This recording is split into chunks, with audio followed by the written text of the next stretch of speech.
Keanu Van Velden, Radek Saganski, Doug Coulson, Graham Hall, Scott Taylor, Neil Dunn, Nathan Bartow, Jack Drayton, Chaz Barstow, Simon Stevenson, Jamoy Vanden Heren.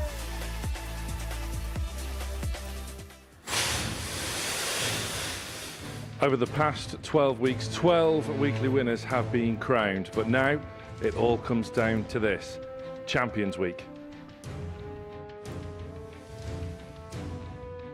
One player in this field has done it before. For half of them, it's their first shot at this stage. Some have come close, but for others, they are chasing Champions Night for the very first time. Across the next 5 days, 12 will become 6, and then on Champions Night, one player will leave with £25,000 and be crowned the Series 13 Modus Super Series champion. This is Champions Week.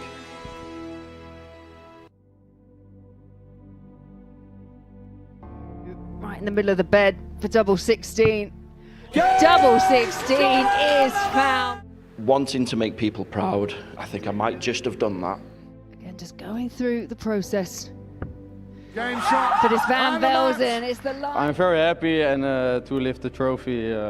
Gansky, cometh the moment, cometh the hour. My plan was going to Saturday, and then Saturday we'll see what's happened. But now I'm the winner, so I'm going back. And it's game, shot, and the match. Just absolutely love coming here. Because I've been here and done it so many times, it puts that bit of pressure on the opponent. 32 for the title. Graham Hall. I know how tough it is down here, so to get that on your CV, yeah, I'm absolutely buzzing this week. One further away, got to go in. He goes inside, Scott Taylor wins it. Yeah, I think this means the most to me because it's been hard work for nearly a year. It's 6 of the best. Yeah, it's the big one. It's the one that's eluded me the whole time. That's my Moby Dick of sorts, like. And first time is the charm. Yeah, I'm going to go there and hopefully smash it up. One Group A, Monday to Wednesday. And being a part of that group, if you will, again, means the world to me. And it's champion Chaz Barstow. I know my game's up there with anyone's game. If I can just continue it, I know I can achieve big things. To upset the apple cart. And upset it he does. Huge opportunity, and I need to grasp it while I can. So one of the last things to tick off his list is a Super Series weekly win. Hopefully that's going to go well, and I'll be back with the same kind of form.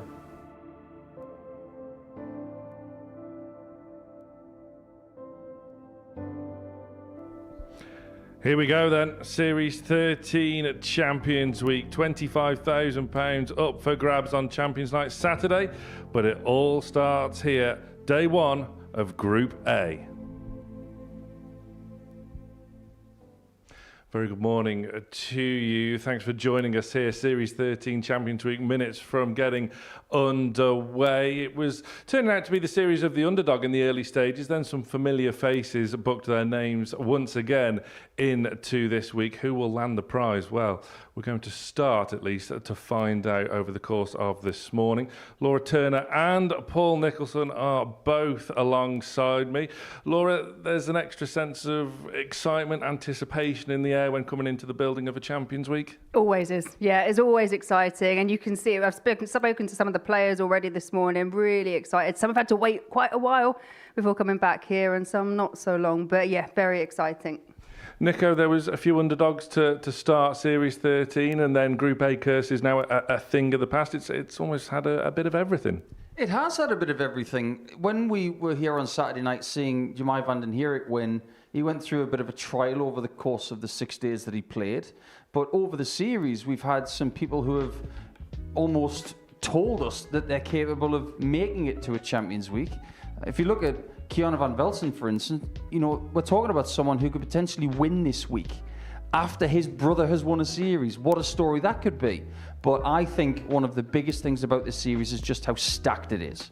With Taylor, with Coulson, with Duff, and with others, they've got experience of doing this before. It's a question of how deep can they go this time.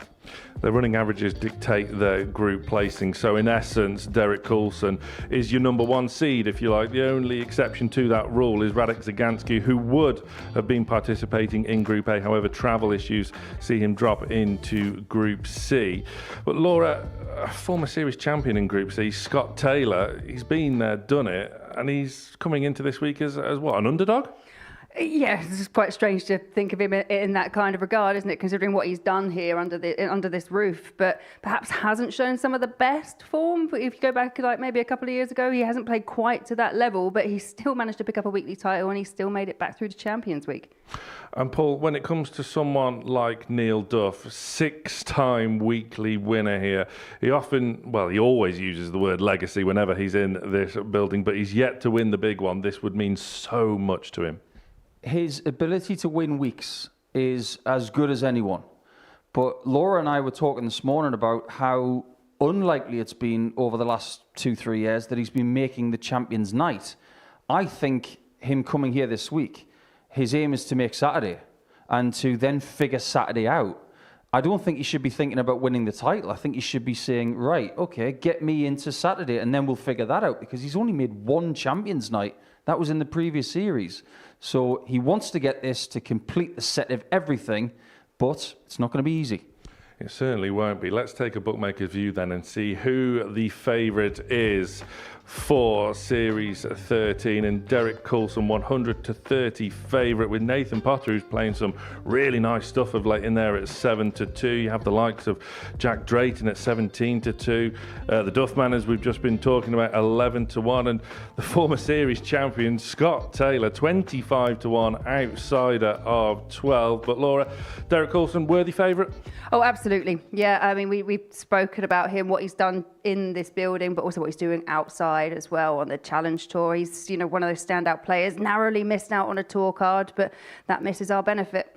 It certainly is. And Nico, when it comes to someone like Jack Drayton, who, I'll be honest, really impressed me when he won his week here, the way he holds himself, composes himself, he's great at golf, he's great at darts, it's almost sickening. He's good at everything, but he's a real live contender this week. Without a question, because wherever he's gone in 2026, he has succeeded. WDF Tour, check. Development Tour, check. And when you've got that kind of confidence, a winning mentality as well, he will think that he's a really big contender this week. He knows it's going to be difficult because he's got people from different walks of life who have had their own winning success, but he's had it just a little bit more than others, and that's why people fancy him. Group A, of course, is the start of the week. As always, one player will book their spot straight into Champions Night over the course of the next 3 days. No surprise to see the top two in the outright market, the top two for the Group A market as well. DC in there at 7-4, Nathan Potter 5-2, Jack Drayton 6-1. Laura, is there value to be had somewhere in that list? Look, you could pick any of those names, and if they top Group A, it wouldn't surprise me, because it can be that close. I think Simon Stevenson, when he was here, considering he was here on debut in this building, he was, to me, just kind of settled in straight away. He looked really confident, looked really good, and had an average high enough to make it through to Group A. Right then, let's get on with it. Series 13 Champions Week about to get underway. The opening match is Chaz Bartow against Derek Coulson, and earlier on this morning I caught up with DC. Derek Coulson, welcome back to yet another Champions Week. You love it here. I do love it here. Yeah, it's good to be back for a 6th time. Hopefully this one's a bit better than the last few. prolific weekly winner here, of course, but yet to win the big one. Has the preparation altered for this week slightly than what it has done previous? No, same. I've been playing a lot more. Obviously, I've been playing a few extra competitions here and there. Practice has been good, so yeah, I'm ready. You're coming into this week in flying form after a glittering weekend on the Challenge Tour. You must be feeling pretty good about yourself and the way things are going? Yeah, absolutely. The darts are going well. Really comfortable with the way I'm playing. Changed darts again. Hopefully these are the ones I will stick to. But I think my game's there. It's possibly tighten up on the finishing a little bit, but overall, really happy. You say you're playing a lot more darts this year. How is that with your work-life balance? Well, it's darts life rather than work life. It's the work. Yeah, they've been great. So I've had to play a lot of darts this year, and I've already run out of holiday. So now it's just unpaid from here in. Another Group A for you this week, of course. How does this Group A compare to the ones you played in previous? This is going to be, I say it every time I come here, but this is going to be tough. There's 5, 6 great players in there, if I include myself. This is going to be tight. I don't see anybody running away with this group. It's going to be very tight, right down to the wire on Wednesday. Best of luck. Thank you for talking to me. Go well. Thanks, Sam. And it's game, shot, and the match called by Paul Higgs for winner.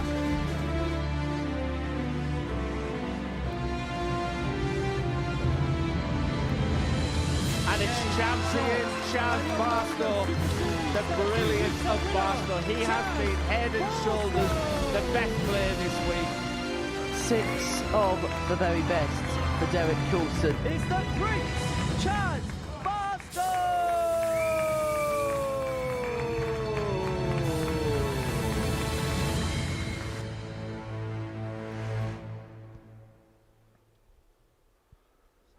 What a way to kick off Champions Week. Derek Coulson against Chaz Bartow. DC, his 6th consecutive Champions Week appearance. Chaz Bartow, an England international in his own right, and it would be no surprise if either of these two would go on to win Group A and book their spot into Champions Night on Saturday. Derek Coulson qualifying for this week with the highest running average of the series. A change of equipment for him from his hometown in Market Drayton in Shropshire. Nevertheless, a proud Welshman. Chaz Bartow, still at the age of 47. That qualifying weekly average there of just over 92. Very good indeed.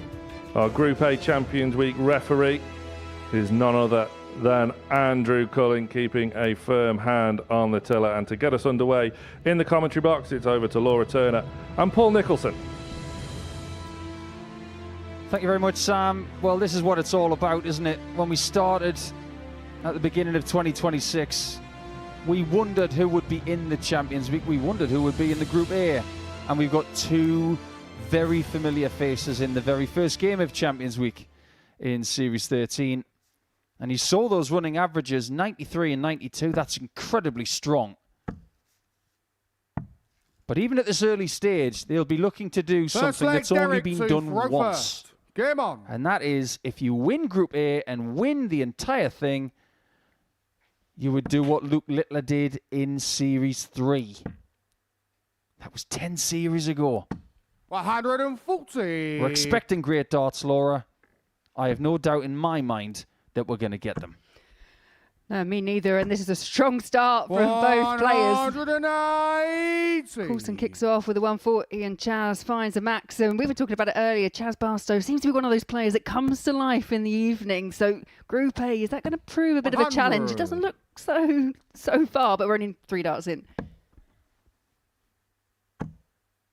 He looks pretty good. 140. Chaz, the Imperial Barstow, since we went to our first studio in Southampton, where, 60. Let's face it, in the first 9 months of that place, he was the best player. And when he first came to a Champions Week, it didn't necessarily go to plan. 145. But like you said at the top of the show, Laura, if anybody were to win this group, it wouldn't really be that much of a surprise. But if Barstow were to win this week, my word, there'd be a party in Hampshire. 41. Chaz, you Would require indeed, and there's a 36. strong start. Potential 10 data to open things up. No score. Derek, you require 160. Rather swift pace here in this first game as well. You always get that with Chaz on the hockey. And a chance for Coulson to steal for the first ton plus checkout of the week. It's gone. 140. But he's well positioned if Chaz, you require Chaz makes the 36. same mistake. He does Game not. shot on the first leg. The winner of Chaz week 10 is off to a very good start. Second leg, Chaz to throw first. Game on. Yeah, and another thing that we mentioned, we've got some players that obviously, like DC, who's had to wait quite a while to make it back here to come to Champions Week. 85. Something that he probably would have thought about a while, quite a bit and built up to this. Whereas Chaz has only had a couple of weeks since he picked up a title. A lot of people think that week 10 60. is the ideal week to win because if you get through that one, you've got 2 weeks to prepare yourself, which is a good time slot. 140. But Derek's already mentioned to Sam, our presenter today, that he's never played as much darts as he has in 2026.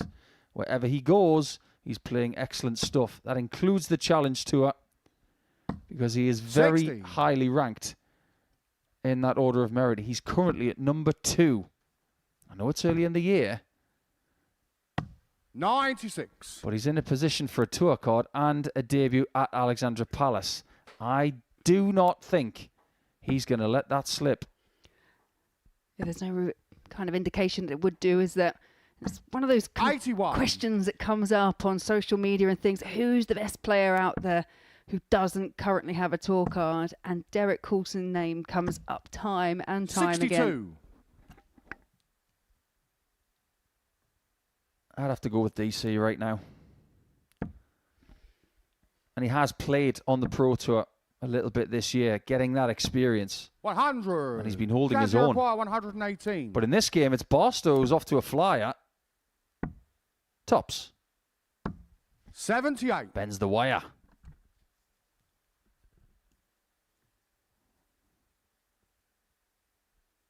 Barstow knows a thing or two about building things. He's a very good bricklayer, I'm told. 100. Chaz, you require 40. Let's see if he can cement the second leg. Game shot on the No second problem leg. whatsoever. Chaz Barstow. And he's restricted Coulson to no darts at double in the first Third 2 leg, legs Derek to throw of this first. first game of Champions on. Week.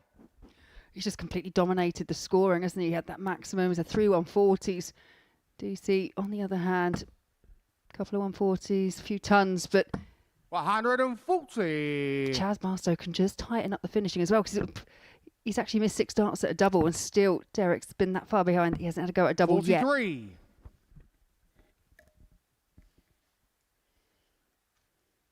That's what you've seen so far. Derek's got a lot of experience when it comes to Champions Weeks. This is his 6th.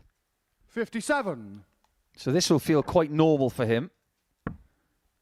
But if you think about what he's experienced in those Champions Weeks. 58. And let's focus on Monday to Friday. He's done almost everything. He's won a Group A in Series 12. He's won Group C in Series 8 and 9. Pretty much the only thing he hasn't done is won Group B. 100. Will be hoping to avoid the necessity to try and win a Group B campaign. 100. But it's Chaz Barstow that's making it rather difficult in this opener for him. Yeah, I'm starting to regret saying he was a night owl. No, I do agree. Yeah, playing county with him, he's definitely a night owl. 60.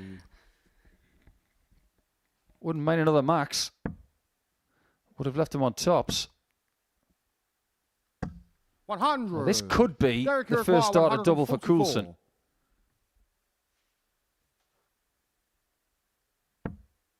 Especially with the first start like that. 140. Interesting. Very Chaz, you require aggressive. 120. Will he get his first poke at a double? Because Barstow looking at 120, needs the tops, and he denies Derek Coulson a chance at double 2. Full flag, Chaz 2 for row first. Well. Barstow has gotten out of bed on the right side. This is a great performance. 83. I often go into these Group A scenarios with this kind of almost pre-thought out narrative that if games don't really go to plan, then players do need a little bit of time to kind of wake up to the situation. 100. It is an early start, earlier than we normally play. Well, no such issue for Chaz Barstow so far. Not at all. He's played 95. in 2 Champions Weeks Group A. Series 1 and Series 6. On both occasions, he would go into Group C. This is where we talk about him not being particularly comfortable in the early session, because when he's played in the early session, he tends to go into Group C. 15. Maybe this week's going to be slightly different.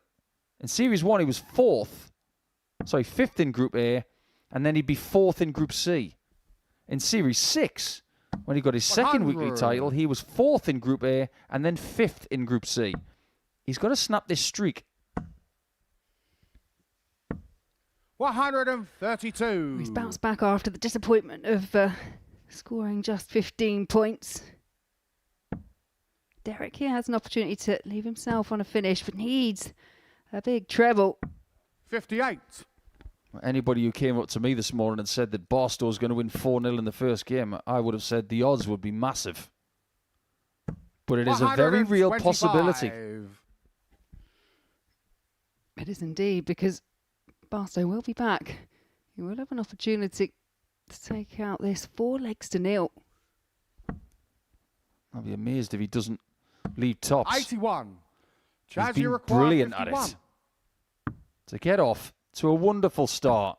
Game Barstow bagels Chaz Coulson Barstow. in the first game of Champions Week and averages in the mid-90s. And that's the kind of performance that might just go a long way to getting you the amount of points that you need to make it to a Champions Night. This is what he's done.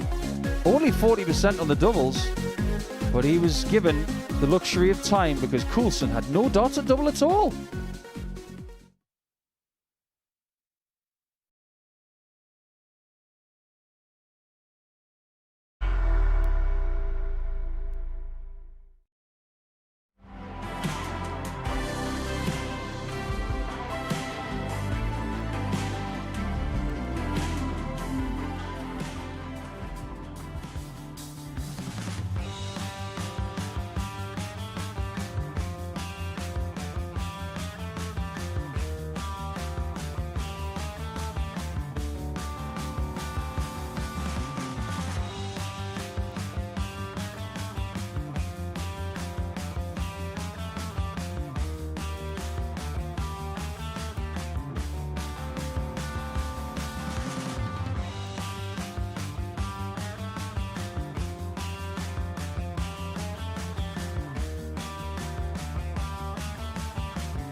double 18 for the match, and the man from Devon has the opportunity here to upset the apple cart. And upset it he does.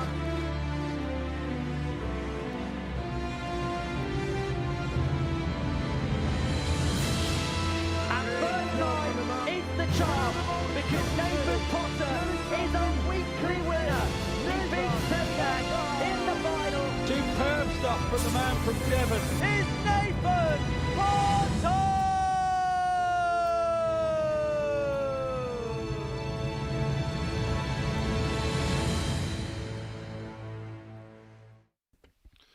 Well, before the break, Chaz Barstow laid down one serious marker, defeating the favourite Derek Coulson 4-0. And now, for the first time this morning, we see Simon Stevenson, the Week 11 winner, after defeating Ben Robb 4-1 in his weekly final, faced Nathan Potter, who is a man in serious form. Stevenson, almost easy to forget that he won his debut week here just a couple of weeks ago. It seems like Stevenson should be a Super Series stalwart, but Potter, just 22. He came through his week by winning Group A, then beating Terry Nash in his weekly final. But Nico, Nathan Potter, one of the form horses for this week. Without question, he's been in some really good form since winning his week here, and the way he came through his week as well, that is going to be something we can't forget. He was wonderful in winning his first 14 games of Group A. He would succumb to Lee Evans in that 15th game, so he could have come into Champions Week having done something that nobody's ever done, but he came up one game short. And then Lee Evans would find a 9-darter on the Saturday night. So it was a very, very eventful week 8. Stevenson in no mood to hang around. What a start. This guy's dangerous. The fact that he made his debut here just a couple of weeks ago is terrifying. Yeah, he played in the old place a couple of times, didn't he? But I was staggered that that was his debut week, and he is still sort of under the radar. Not anymore. We refuse to let him stay under the radar because he's a proper player. You ask anybody who's been 100. On the Pro Tour for the last 10 years, what do you think of Simon Stevenson? And their reaction is always the same. Oh, he's good. He's very good. We're talking about a guy who's beaten Raymer van Barneveld at Minehead. 130. Rest my case. Potter left trailing in this opening leg, much like Coulson was with Chaz Barstow. He can hit lots of trebles, but he can miss a single as well. Game but he can hit a double, and that's an opening 12-darter. Second leg, Nathan to Rofa. Well, game on. A few of these want to just set their stall out early. Nothing is won on a Monday morning, of course, but certainly goes a long way to getting a good toe into the week. Simon over the years has experimented with different flight shapes. 100. Wasn't that long ago that he was using the very small kite-shaped flights that Justin Pipe made quite famous. He's back to the standards now, and they work very, very well for him. Nathan Potter as well, I think he learned a lot from his appearance in the previous series where he lost in the weekly final to Neil Duff, where just that experience, that know-how got Neil over the line. Potter would have, and indeed has, come on leaps and bounds from that experience, flying in his own right on the Challenge Tour as well as Derek Coulson is. They played each other on that Challenge Tour weekend. Potter coming out on top. 60. But it's interesting that both DC and Nathan turned down Pro Tour call-ups to play in Group A this week. 100. We'll put it this way. If you want to win £25,000 on the Pro Tour this week, you're going to have to make a final and win one. If you want to win 25 grand this week, 85. you're kind of replicating what you've already done very recently, albeit against stiffer opposition. There are going to be some people who say, 59. surely you need to go to the Pro Simon, you Tour. require 156. But the vast majority will say you've done the right thing. Because their opportunities of winning 140. here, Nathan, you there's not require going to be that 82. many of them if you are going to the Pro Tour soon. That's why they're the top 2 in the market. However, the early stages 47. found wanting a little bit. Simon, you Stevenson require 16. in the ascendancy, especially if this goes.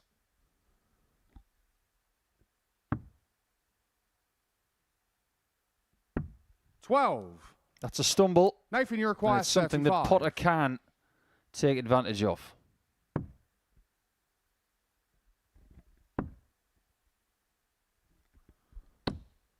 Stacks it on top and to the side, and Potter is on the board. He's off the mark. Stevenson Simon will feel as though his pocket has been picked somewhat. Do you read anything, Sam, into the fact that Potter's had a better Challenge Tour season than Development Tour? 140. It's an interesting angle, isn't it? Because Jack Drayton coming up, obviously flying on the Development Tour. 140. Potter not doing bad on it by any stretch. He's, what, 12th? But Nathan really is flying on the Challenge Tour. 140. They're long weekends, but the youth, energy of Potter, seeing him through. Not to mention the ability and the talent. 140. Make the most of the darts you can play right now, because if you are at his age and you have his talent, you got this, you got Dev Tour, you got Challenge Tour, you got some other stuff as well. 180. Stevenson is sending a message to Potter as if to say, if you want to break me, 140. you're going to need a Simon, 9 you require darter. 41. Tops for 2-1. Game shot on the third One out, leg. one in, that'll do. Simon Stevenson. Simon Stevenson is well on his Fourth way. He's leg, averaging Nathan, 2 for just Roper. over Game on. 107. Not your typical Monday morning here at the Modus Super Series with averages in the 100. mid-80s and maybe the odd 90 plus. This is proper. And not bad for a guy who's not played in Group A in this building before. 60.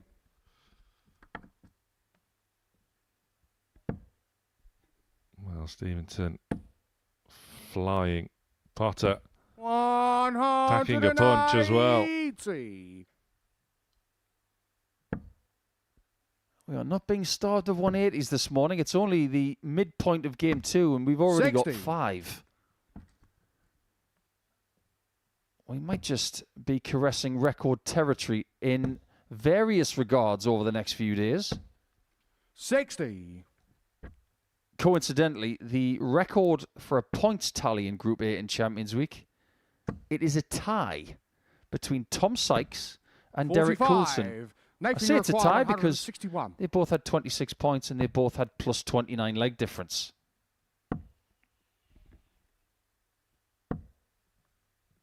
But of course, neither went on to win the week. Sykes in particular. Now, of course, he's on the tour, but he came oh so close on 3 occasions. Nathan, you require Yeah, he's 68. like the Justin Rose of this place. Great dart, double 10. Carbon Game copy, shot on the fourth wonderfully leg. used. Nathan Potter. 2-2 scoreline. This is very strong holding that we're seeing Fifth in this leg, game. Simon to Faro first. Game on.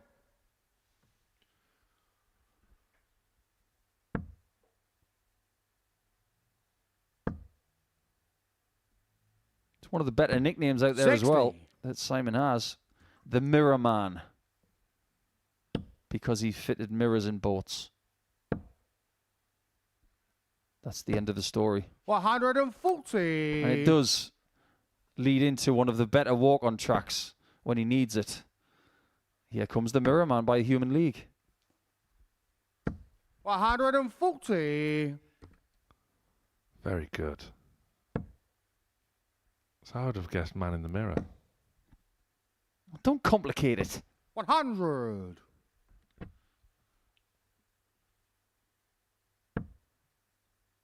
He's not having the same kind of leg as he did in 1 and 3, 140. but it's not bad.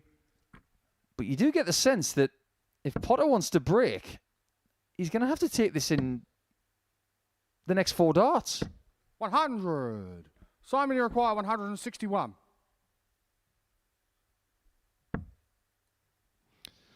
Well, there's an outside chance now for Nathan Potter to get 41. That vital break Nathan, of you throw. require 161. Stevenson sat on Shanghai 20s. 100. Potter does Simon, you require 120. eventually find a big treble, but this, you would say, has to go. Good marker. He overshoots the 60 and Potter 60. gets his first chance to break Nathan, right now. 61. It was a very aggressive 60 to leave this number. And he's banking on 1 at tops. Game shot on the Sensational is what that is. 6th leg, Nathan to throw first. Game on. And that is the crucial break of throw now.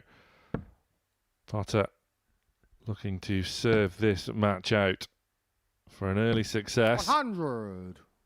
All of the people in Group A in this Champions Week do have something in common. And that is when they won their week, they all 95. won a group en route to Saturday.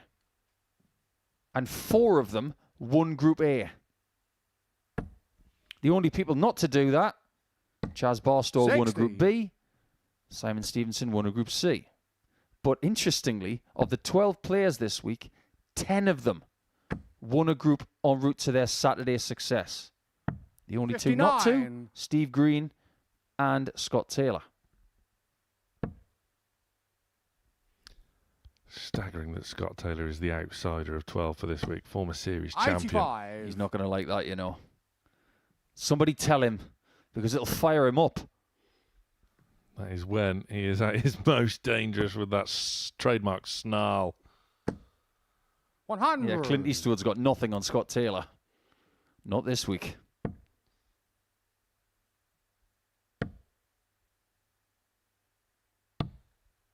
$86. That's a nice switch. And a very intelligent one as well. Yeah, superb board management from Potter. Stevenson. 97. Nathan, you require 170. Well, the fishing rod is put away for now. 100.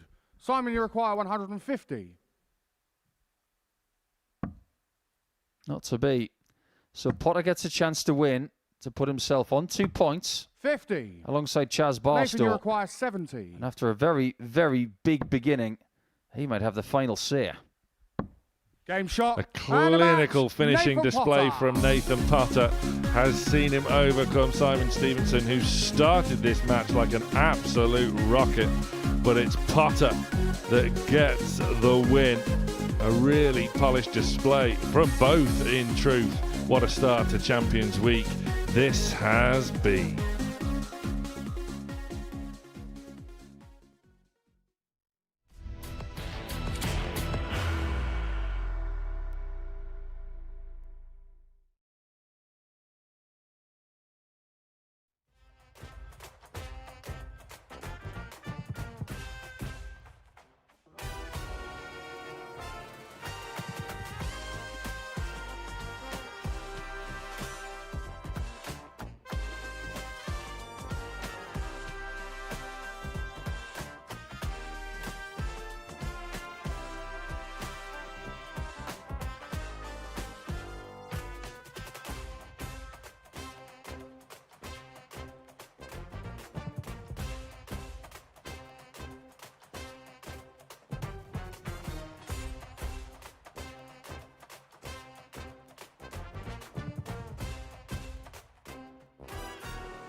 Takes his time, deep breath.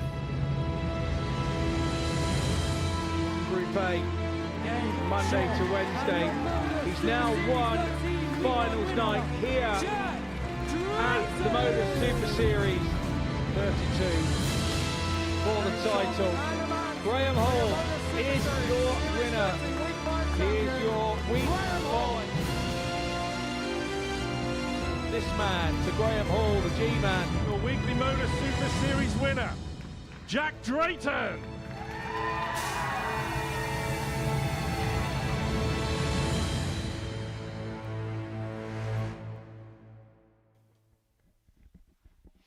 Our final two participants then in Group A of Series 13 Champions Week, Jack Drayton and Graham Hall, both coming through their regulation weeks by winning Group A, going on to win their finals night as well. Graham Hall back in week 5, defeating Alex Williams in the final 4-2. That indeed was Alex Williams' only defeat of the week. Jack Drayton, 19 years of age, so composed, plays off scratch as well in the game of golf. So much talent. Graham Hall, lethal on the ADC circuit as well. Nathan Potter before the break, beating Simon Stevenson 4 legs to 2. Another mid-90 average, and more than likely, Laura Turner, we're going to see exactly the same here. Well, we've definitely had the bar set in the first couple of matches, haven't we? And yet there's nothing to make me think that it's not going to continue in the same vein. It's exactly what a Champions Week is all about. These guys, they know how to win up on that stage, but can they negotiate a way through to Saturday's finals? I mean, that's the main question. 12 arrive, but only 6 can make it through. First leg, Jack 2 for row first. Game on. Drayton then to get us underway. Flying high in the Dev Tour. He won his week here off the back of that fantastic 39. success in the Isle of Man. That takes some winning. His week took some winning. And this week is going to take some winning as well. 42. Yeah, but Paul said it earlier when we were all chatting at the top of the show that when you are a player and you're kind of getting used to those winning ways, it breeds that confidence, and people that win, they tend to be able to keep on going 62. with it, and that's what we're seeing from Jack Drayton.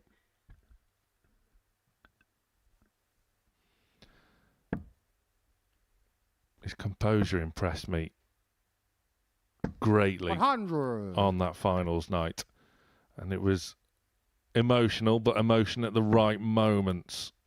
Didn't get carried away. It paid dividends for him. 60. Yeah, and it's not always something that you see from the lesser experienced players. That's something that's normally learnt. So the fact that he's got that kind of in his 47. arsenal already, as you say, very impressive indeed. Both starting a little bit slower than the other 4, but Drayton 140. seems to have found his range now. And with Graham Hall, 135. I think he's found it as well, that he's an absolute monster on the ADC circuit. Yeah, and he was absolutely delighted when he managed to win his week as well. 180. Drayton with the first maximum of this encounter.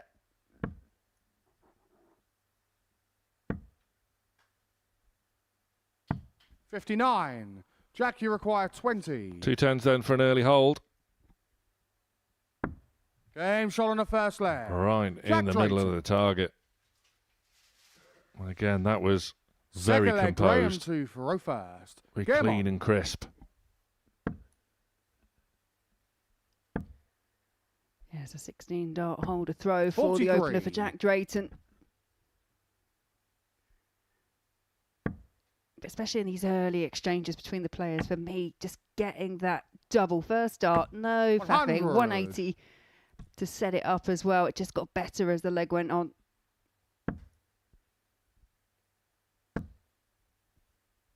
Acres of space. 180. And Julie fills that space as well as Drayton was looking to match him. 135. 2 out of 3 ain't bad.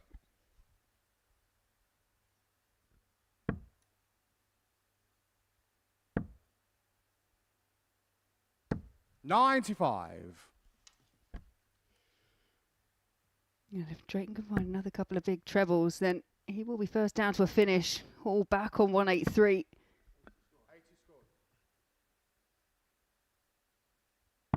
$99.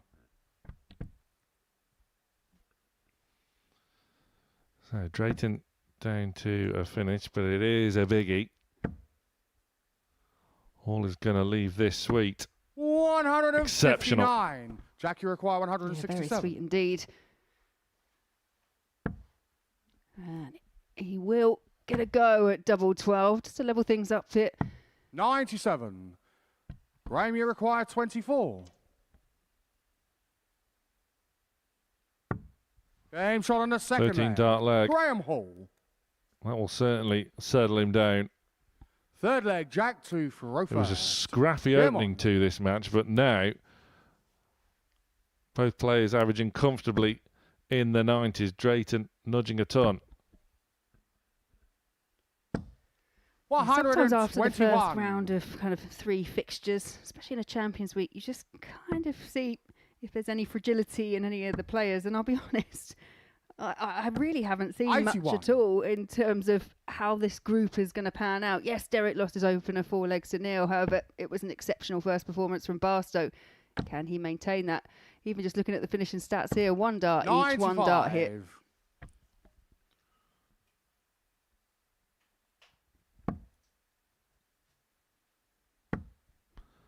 I mean, this Group 8 95. at the start of play was too close to call. After the first round of fixtures, we're probably going to be none the wiser, and we could be none the wiser come sort of midway through Wednesday. It's just how we like it, right? The players might not like it as much, but we definitely do. It's all about the drama. 96. Jack, you require 145. Time on his side.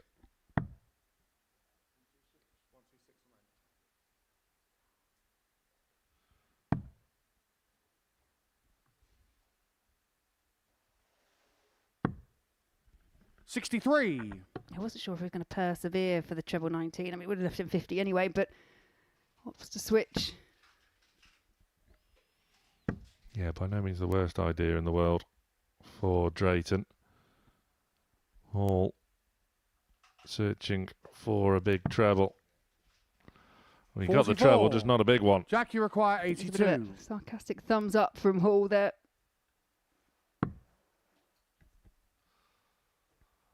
Well, time still on Drayton's side here, so doesn't necessarily need to go for a showpiece. 2 12s. Neatly done in the end. Leg. Jack Drayton. Yeah, and again, Fourth just leg, like Graham 2 for first Rofa. opening couple of Game on. matches, very competitive. 16 and 15, legs 1 for Drayton, 13 for Hall. 81.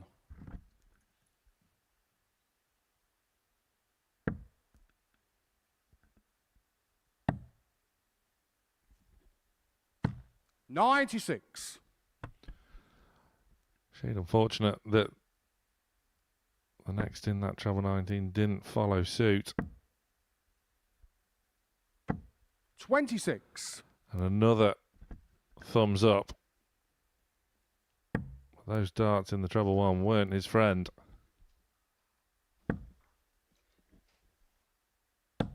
$95. No, and it was a good pick off with the last dart for Drayton, just edging forward.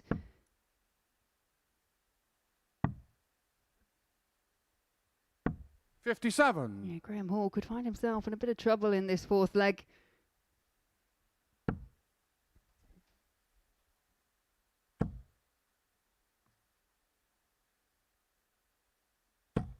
100. That'll do for Drayton. Just keeps on chipping away. 45. Hall toiling.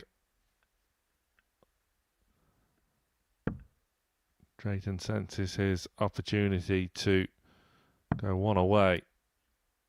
And he's going about it the right way. 138. Oh, 3 trebles here, 72 left. And remember, Graham Hall in this leg did throw first, so real break opportunity here for Jack Drayton. 72. Lovely. Double 12 again. 60. He'll be back. Hall still left toiling and 100. Jack, you require 12. Too little, too late in this leg, at least. Drayton. Game shot on the 4th. Nails double 6. Jack Drayton. It's a break of throw. 5th leg, Jack looking to throw first. Serve this match out for a relatively comprehensive victory. Yeah, there's almost a 20-point gulf in the averages at the moment between the two. 180. Quality.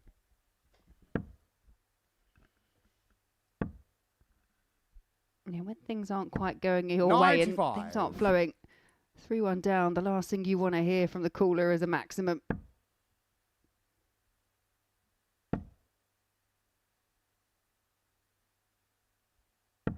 $60.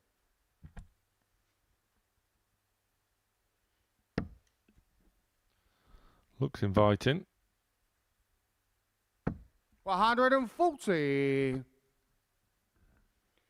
Yeah, couldn't quite fill it up.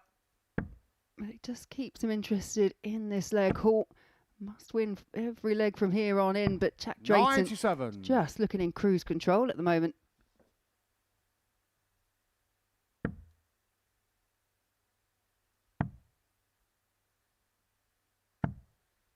$86. Jack, you require 164. Not for the first time in this match. He doesn't need to go for it. And he'll probably say he didn't. Hall not on a finish. 60. Need to utilise that time he's afforded himself.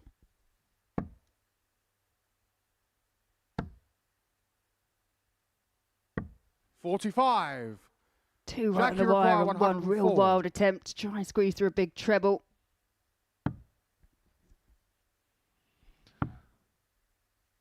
Takes a step back, eyeing the top of the board for a 104 to win the match. Jack Drayton, and that was a mightily impressive start to your Champions Week campaign. A 4-1 win over Graham Hall with an average just shy of 99. Players looking to lay down an early marker, and Jack Drayton has done exactly that.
Young Guns are firing at the start of Champions League. Wins for Nathan Potter and Jack Drayton, both impressing, along with that man there, Chaz Barstow, who as of yet hasn't even dropped a leg. A 4-0 win over the tournament favourite Derek Coulson to kickstart his day. He faces Simon Stevenson now, who started like Stevenson's rocket but came a cropper to Potter. They're about to get match 4 underway. It's back to Nico and Laura in commentary. Thank you, Sam. Yeah, this is not disappointing whatsoever. But then again, we didn't think it would. We now have 2 people from the south of England about to face off for the first of 3 fixtures that they will have in this group. First leg, Chaz to throw first. And like Sam mentioned, Laura, Simon was off to an excellent start, holding with a couple of world-class legs, but ultimately succumbing to Nathan Potter, who had a very good first game himself here in Champions Week. Yeah, you just look at the first 3 games, and the winners of all those games have averaged in excess of 93. 60. Jack Drayton just beat Graham Hall with a 98.72 average. These are the levels and the standards that we were expecting. 66. So now that we know that some of these players are getting to that standard, the daily campaigns are about maintaining that standard if you can. 11. It's not necessarily just about talent. We know that all of the players here this week have got that. And we also know they 60. can navigate a week. But can you do it for all of the days you play? And then can you do it on the Saturday night? Because that's what's most important. Yeah, 100. Group A, B and C, I see these as they're just a qualification process. The whole idea is just to make it through, however, by whatever means necessary, make it 43. through to Saturday. But I do believe you're right, to do that this week especially, it's going to be down to consistency. Good levels of play, but consistent ones. 60. And one thing's for sure, if you do have not the best Group A campaign, it's not the end of the world. Because in the past, some people have stumbled in the first 3 days but have recovered really well. And Barstow's done that in this leg because he's dropped a dart and still hit a maximum. Yeah, tentative 100. start from both these Chaz players. requires 72. I should say Barstow just turning it round, and he's got a dart, double 18 Aim for on the a first 17 leg. darter for Chaz Barstow. Second leg, Simon It's not to about how you throw first. start, Paul, it's Game how on. you finish. True. Is this Chaz's evil twin because this is morning darts and he's mustard? 140. I'm going to test everybody now. We've 96. been here on Pluto TV for more than a year, and we've been in this venue for 3.5 years. And I'm sure a lot of you out there have been watching a lot of Champions Weeks. So here's a little teaser for you.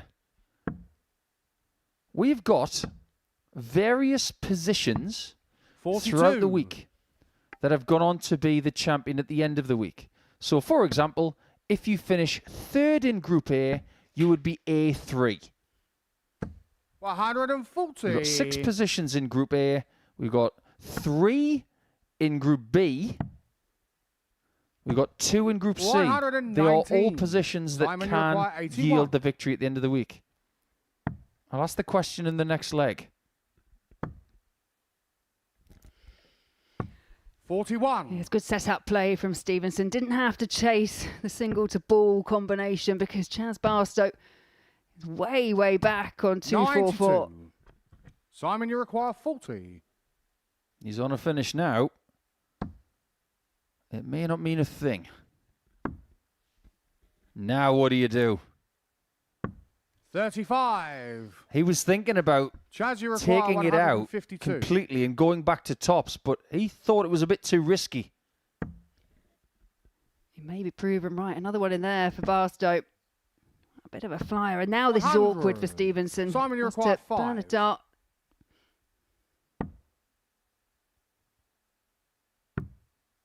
Double one. First on visit to the second leg. madhouse, and he's Simon not there for long. Stevenson.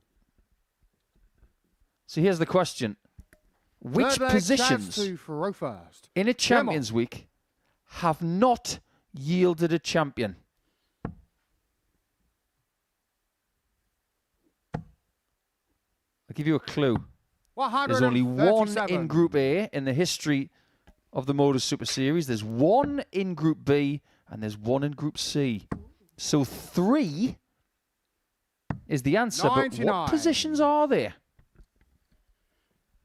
I mean, I can guess.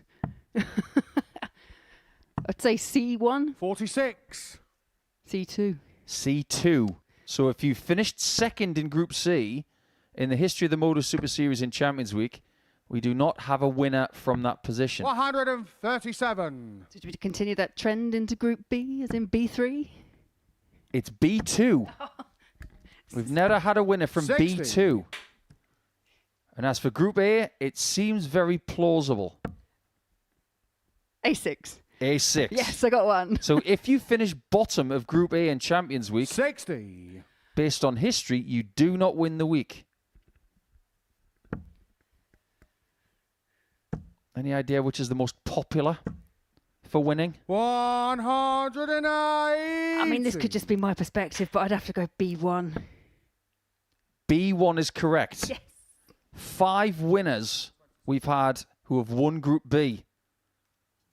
Therefore proving that not winning Group A and going into Group B is seen as the most fruitful route. Tops has been fruitful for Barstow. And it is once again. Third leg, Chaz Barstow. Fourth leg, Simon 2 for row first. Those short combination finishes for Barstow. They're the really important ones. We love to see the big fish. We love a champagne shot. But in the context of matches, 72, 78, if you can take them cleanly, then you're going to do some real damage. 42. Yeah, some checkouts do have names, and they do get all of the headlines, like the big fish, the champagne shot, and Hollywood. 125. We need to start coming up with some different names for things. They're all very grand, aren't they? I don't know. 93. I think my normal finish is the madhouse, so I won't worry about it too much. But the way you put that was, my normal finish is, which means you hit it. Yeah, I'm not telling you how many darts it might take, but I get there in the end. It really doesn't matter as long as you get it. Same goes for 58. Stevenson, who has Simon, hit back once 136. Again. Doesn't have to stay there.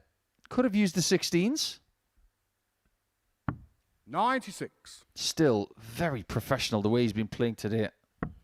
And he was like it when he won his week. It was consistent. Wasn't 58. anything too big, but Simon, never really dropped 40. off this kind of mid-90s type pace.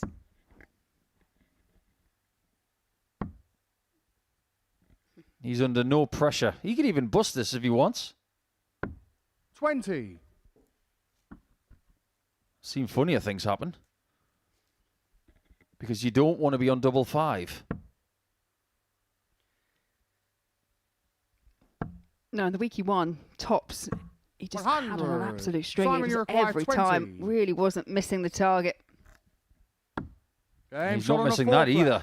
Simon Stevenson. For the second consecutive game, Stevenson is 2-2 after 4 legs. Fifth leg, Chaz 2 for row first. But this is where it went wrong against Nathan Potter. He wouldn't win another leg from this position. Well, there is a pattern as well forming in these matches that both these players have been very dominant on throw. Barstow kicking off with a max. This trend looks to be able to continue. There's not much between them in the averages, but just recall, Barstow wasn't even on a finish in that previous leg. 85. 11 maximums. It's game 4. That's pretty good. Well, Chaz has had 3. 43. Already in this match alone. All on throw.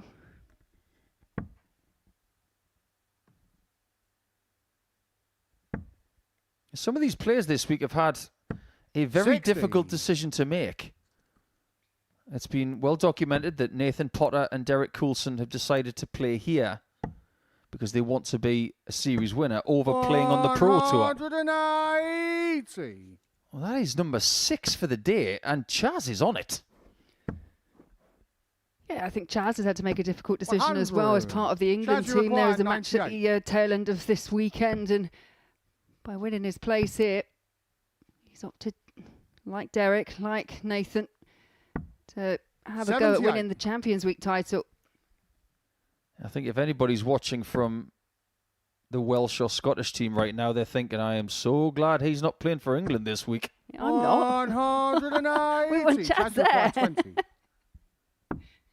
He's not doing much wrong. That's a 13-dart hold. Barstow, absolutely brilliant. Sixth leg, Simon to throw first. Game on.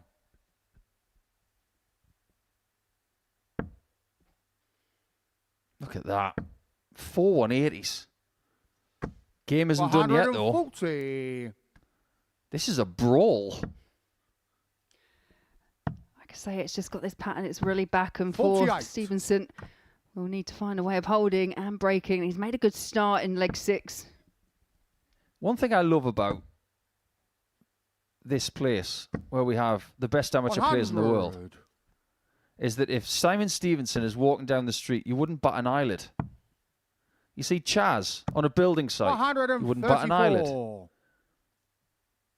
But we know, don't we, as darts people, just how good they are at this. 140. Some people can't walk down the street without having to sign autographs and do selfies. Not necessarily the same for Stevenson and Barstow, but they can live with some 59. Of the best. Simon, you require 121. Yeah, and you could make an argument both these players as well, even when you look at the odds when we came in this morning, kind of going under the radar slightly, but they're performing here. Yes, they are. 81. Like I mentioned earlier, Simon Stevenson has beaten Raymond van Barneveld in a best of 19 match at Minehead. And Chaz Barstow's taken a set off Michael van Gerwen at the Palace. Simon, you require 40. Yeah, made the quarterfinals, wasn't it? UK Open. Game shot on the 6th leg. How good is that? Simon right Stevenson. In the middle. First time we go the distance. Final leg, Chaz to Farofa. You will not see anybody game complaining about that. This is a great game of darts. On throw, Chaz Barstow has managed to find a minimum of 1 maximum every single time. He's had 4 so far this match. Now he'd love one 140. Now. But I reckon he'd settle for a 140.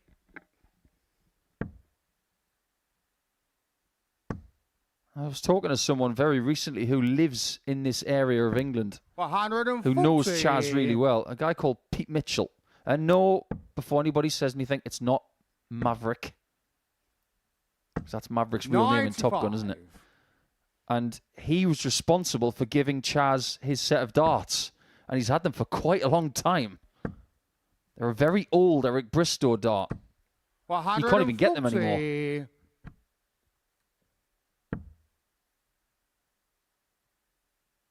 Has to be a switch. 96. What a great dart that is. That might be the difference. That leaves him on the biggest finish of all. Stevenson can leave something more attainable. 60. Cannot find the big treble. And you can see the disappointment there for Stevenson.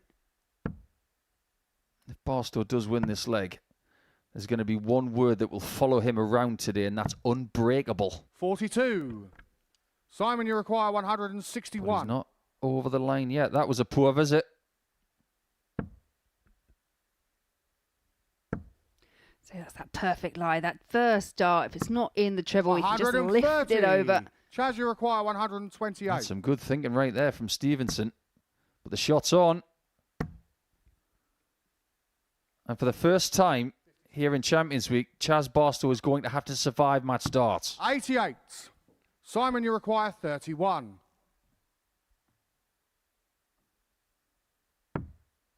The question is, can he survive them? He can't, because that man is just too good. An excellent game that went the distance. And Stevenson cranks it up a little bit more. Considering he averaged 94 and change in his first game, He's found another percentage point to take care of Barstow, and he gets the break in the very last leg to win by 4 legs to 3 to get his first 2 points.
Welcome back. Simon Stevenson finally gets his Champions Week underway with a win over Chaz Barstow in a last leg decider. Our next match featuring 2 players who maybe were caught a little bit cold in their opening encounters, certainly by their own high standards. Derek Coulson has yet to win a leg this morning, a 4-0 defeat to a, well, frankly, superb Chaz Barstow, who was in glittering form to start the day. Graham Hall was on the receiving end of a 98 and change average from Jack Drayton.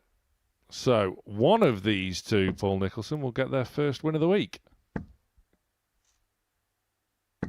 Based on numbers, you'd have to say that Derek Coulson will come into this one as favourite. He didn't play poorly in that first game, but he didn't win a leg. And to some people, that's like a red rag to a bull. It might just be that way for DC here. Yeah, 88.75 average by the standards Derek now sets himself. That is poor. He is, of course, now a Challenge Tour winner, up to 2nd in the Order of Merit as well.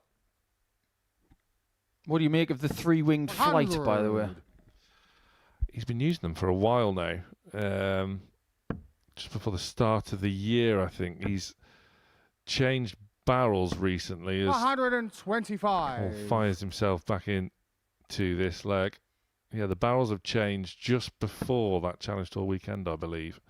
So, and of course, Derek's had 85. plenty of Pro Tour call-ups to his name as well, but as we've already discussed, turned it down to participate in Group A this week. He's been picking up some 95. decent scalps on the Pro Tour as well. On comms duty when he completely dismantled Ian White. That's no mean feat. Not at all. He's starting this game pretty steadily. 100. 76 Premier after Choir, 12. 139. That'll give you a lot of chances here this week, but will he get one here?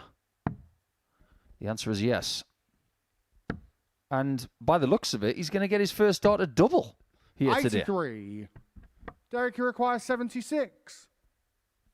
Yeah, after an uncharacteristically slow start in his previous match, Coulson.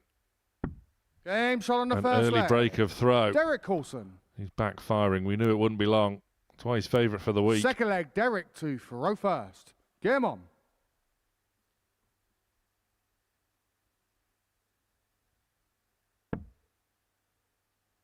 I think we should laud this guy for the amount of Champions Weeks he's been in a row. 60. Because let's face it, in Series 8, when he first made an appearance in Champions Week, there were mutterings amongst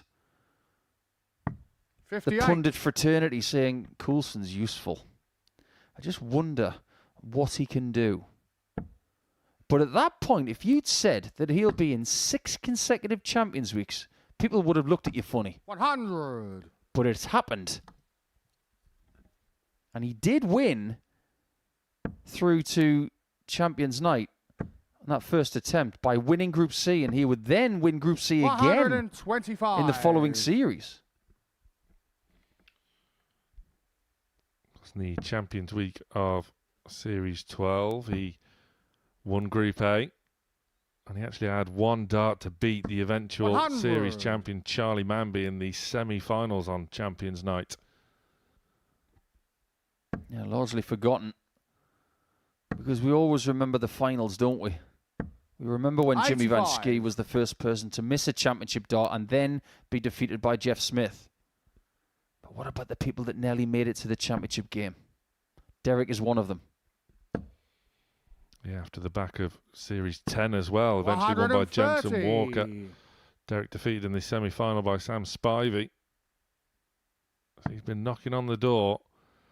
5-time weekly winner, 6th consecutive Champions Week appearance. 133. Of course, Derek, he you was require first reserve for 111. one of those.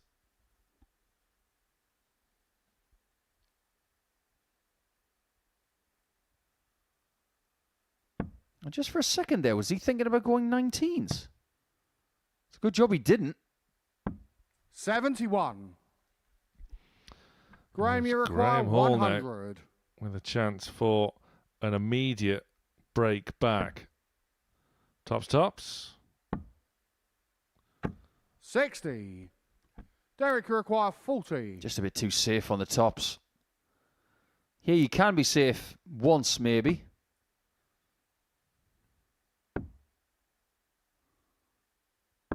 That is very good. And it always hurts Coulson. more when you hit it with the third dart. Your opponent might feel that one. Third leg, Graham to throw Whenever I look first. at those Game flights on. that he's using here, they remind me of wind turbines that you see in the Scottish countryside. They feel like they should be spinning, 180. creating energy for you and me.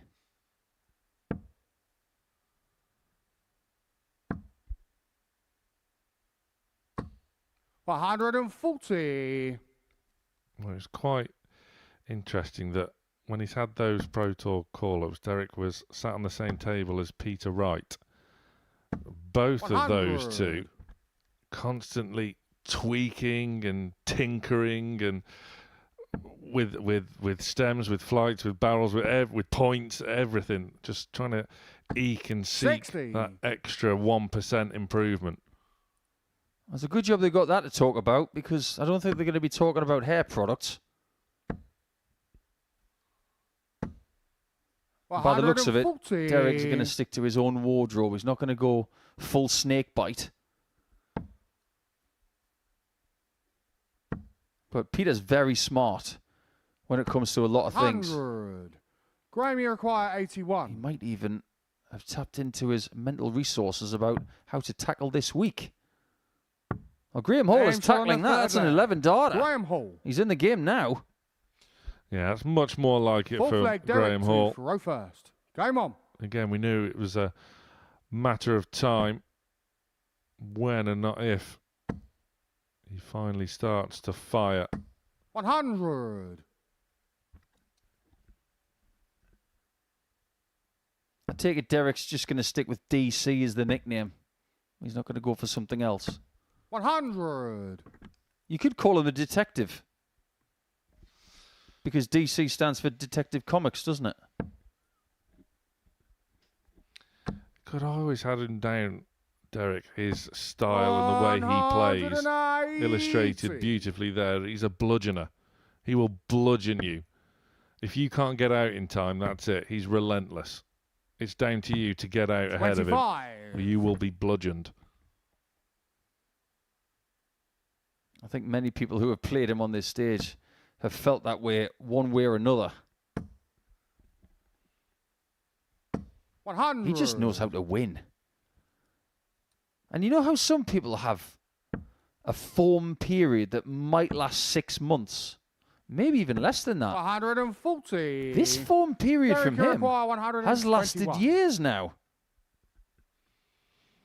It has, and in this match, Graham Hall is playing well. 97. Well, Coulson has now more than found his range and is looking good to just 100. edge further ahead. 24. 2 12s for 3-1.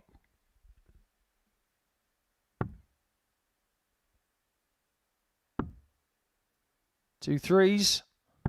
Game and he does it again on dart number 3. Coulson. 3-1 lead. Averaging mid-90s, of course. Row first. Game on. But his opponent averaging 100 and 100% on the doubles is not good enough. 100. Well, it has been a significant step up from both. But Graham Hall won't exactly be feeling like it's been a step up. I think Derek is starting to feel like it is a step in the right direction. 97. Didn't have any maximums in his first game. He's got a couple here. He didn't get darts at double in his first game. He's had plenty here. 100. And it's not as if his opponent is laying things out there on a plate. He's creating these chances. 180. Hall isn't going away. Upping that average even further to a touch under 104. Any idea how many 180s we're going to get to do? We've already had 17. Graham, you require 124. It's only game 5. We are on track for more than 50. That is the standard. 56. These Derek, six you require have 121. Set. Coulson looking to round off with a 1-2-1. Treble 17. Chance for Hall. 57. Graham, you require 68. Survival time. If you want to survive in games like this, you've got to hit shots like this. 38. Wrong double, and Coulson gets his chance for his first 64. 2 points of this Champions Week to join 4 others on 2 points. Desperately unlucky from Hall. Match start, Coulson. Match start well and truly taken. And after an opening 4-0 defeat, Derek Coulson, the favourite for Champions Week, gets his campaign underway with a 4-1 win over a resilient Graham Hall, who played well, there's no two ways about it, but Coulson, a 4-1 victor.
Welcome back.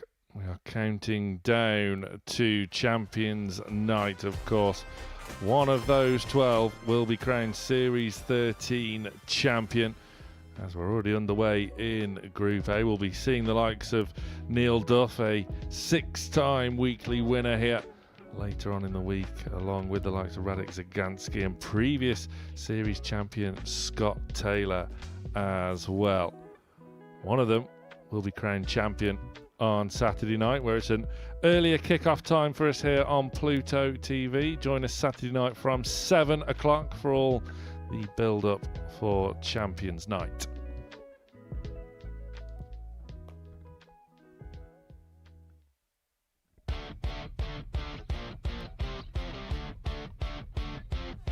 Week 9 saw the hotly anticipated Jack Drayton take to the Super Series stage. He was making a name for himself on the development tour and was able to bring his form to the live lounge as he powered through Group A, winning the table by 8 clear points.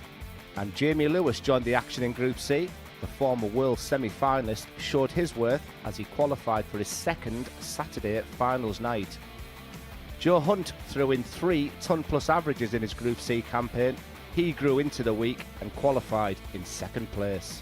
Meanwhile, Adam Hunt showed some impressive signs as he qualified through Group B after 2 years on the professional tour. Jensen Walker would continue his search for a 2nd series title as he topped the table and qualified for finals night, along with a certain Jamie Durrant, who found some fine form in reaching Saturday night for the 2nd time. And whilst it wasn't to be for Duzzer Jr., Jamie Lewis won through to the final, where he would face Jack Drayton. And it was Bossman Jr. Jack Drayton who lifted the trophy in week 9 with heavy scoring over an emphatic campaign. He's one to watch in Champions Week.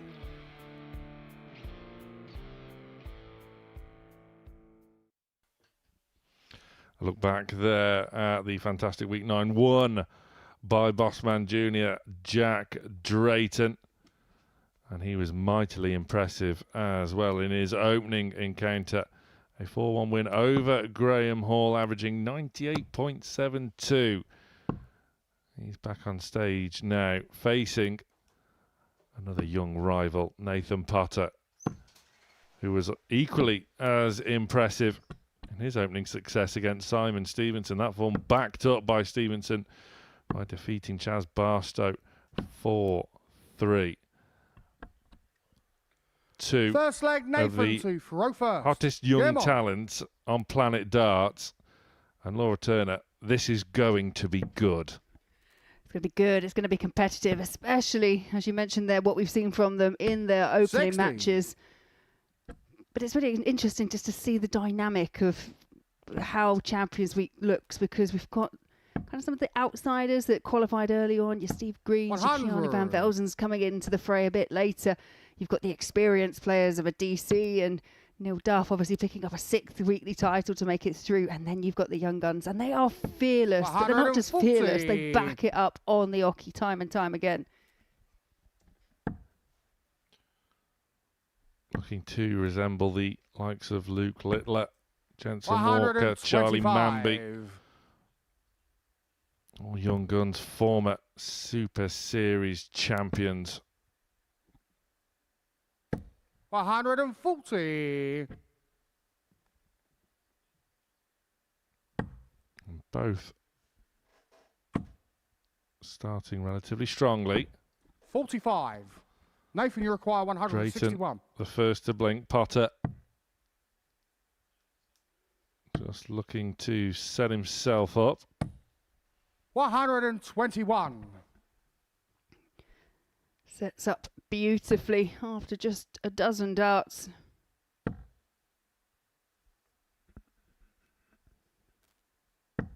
$41. Nathan, you require 40. For 1-0. Game shot on the first leg. Clean as a whistle. Nathan Potter. Potter's doubling already this morning has been Second leg, Jack on to point. throw first. Game on. And to the point.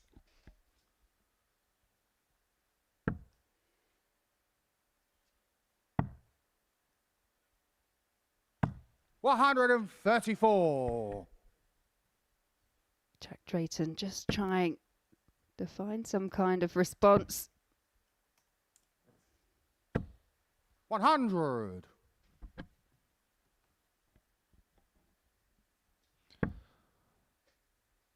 I mean, this is a match that over the next few decades we're going to be seeing plenty of.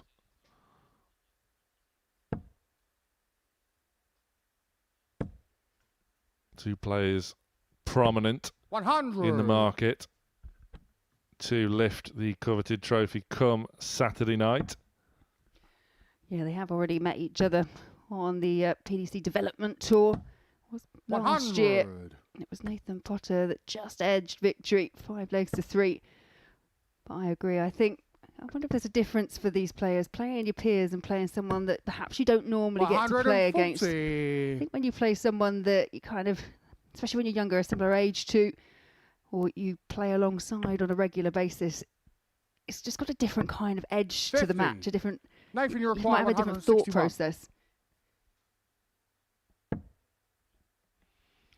Treble 17. Wayward 137. rescues the Jack, you situation require magnificently. 160. Drayton with an outside chance. Another. Oh. Game Sensational. shot on the second leg. Absolutely Jack Drayton. sensational.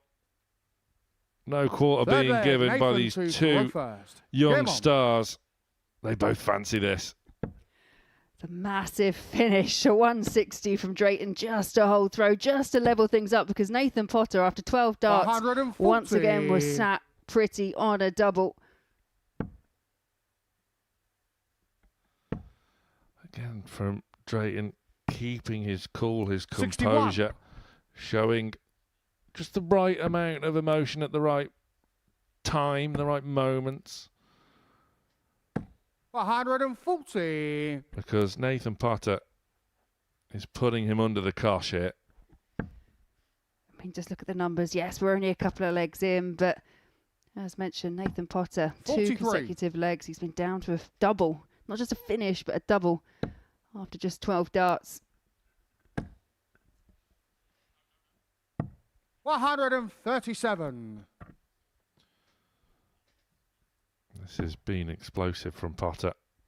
I don't know if he caught that, but in the background, there's a real grimace on the face of Potter. Nathan, you require Not happy 84. that he didn't get that third treble.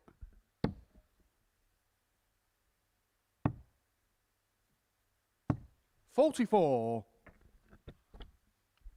Drayton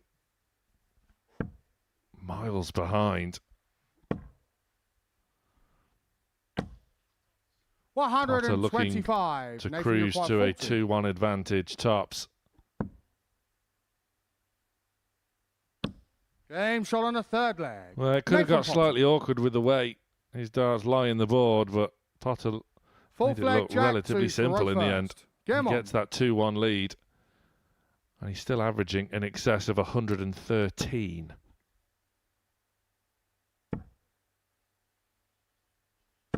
$140. Yeah, Drayton with all the work to do. He has kicked off with a 140. 60. Has to take advantage of the fact that he's got the throw in this leg. Can level things up at 2 apiece, but I don't know about you, but Potter's making it look very difficult to try and get a break from him. Nathan 135. won his regulation week. He was 14 out of 15 in Group A. 140. You reckon he's thinking about it already? Quite possibly. Why wouldn't he? 90. There we see, it could have got so awkward, but just that nice little deflection. I agree. I think, you know, the angle, it looks 100. very difficult Jack, you indeed. There require was space across the 136. bed, but manages to nestle it underneath. It's a sign of a confident dart player, someone who knows how his darts go through the air. 58. Well, Potter, for the first time in this match, somewhat lagging behind. Drayton 100. immediately Jack, you looking require 78. to get back on level terms. Single for double. Okay, double for double. 68. Nathan, you require 101. Maybe a slightly rushed attempt at double 10 from Drayton, which leaves 101 here. Treble 19 for double 12. 77. Jack, you require 10.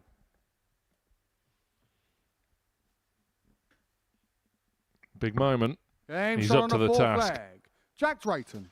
It is level pegging once more. Fifth leg, Nathan to throw first. Game on. Yeah, Potter missing a solitary dart to go into a 3-1 lead off the back of the 101 finish. 100.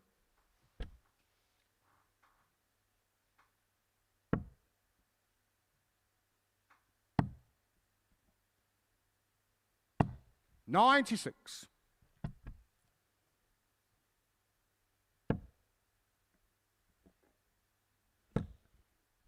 As you say, both players just 60. playing with a really nice temperament.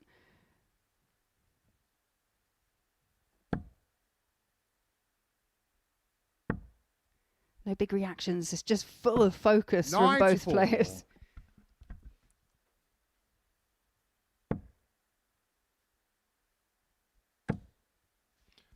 Again, could be an awkward lie, but look at that. 140. Not interested in looking for cover. Firing in a 140.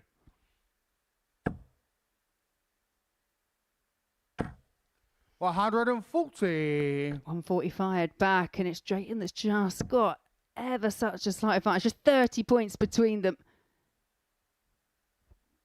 100. Crucial last. Drayton looking to apply the pressure to Potter. 80. And after that Nathan, you require first 101. dart, he'll be disappointed with it. Tops. 81. Jack, you Big require drag 91. down for tops, which offers Drayton the first opportunity, the first realistic opportunity of breaking the Potter throat. It's not one he can take. 59. Nathan, you require 20. 2 10s. Good guide. Wow. No score. Well, Jack, that you was require 32. very unexpected. And this is a gift for Drayton. Game shot on the 5th leg. And one he takes with Jack both Drayton. hands because, yep, that was not expected. It was unlucky from Potter, right in the 6th leg. top Jack corner of the 2 wrong for bed. first. Game on.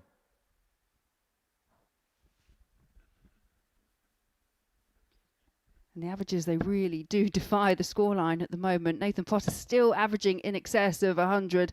Jack Drayton, 100. 88, 82 in terms of the averages. But it's all about those legs. We saw that in the previous match as well. Graham Hall averaging in excess of a ton 140. pretty much until his final throw of the match. He lost to Derek Coulson 4-1. Nathan Potter, 140.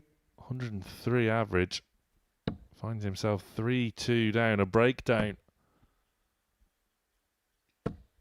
100.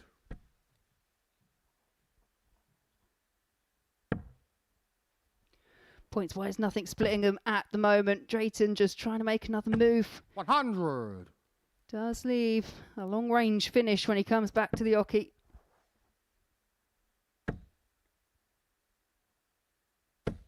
100. Jack, you require 161. Still nothing separating them in the scoring stakes. Drayton's first dibs on the 161 sets it up a treat. Potter, treble 17 would have been a bit of a Hollywood skin saver, but now Jack, you require Jack 24. Drayton to go 2 wins out of 2.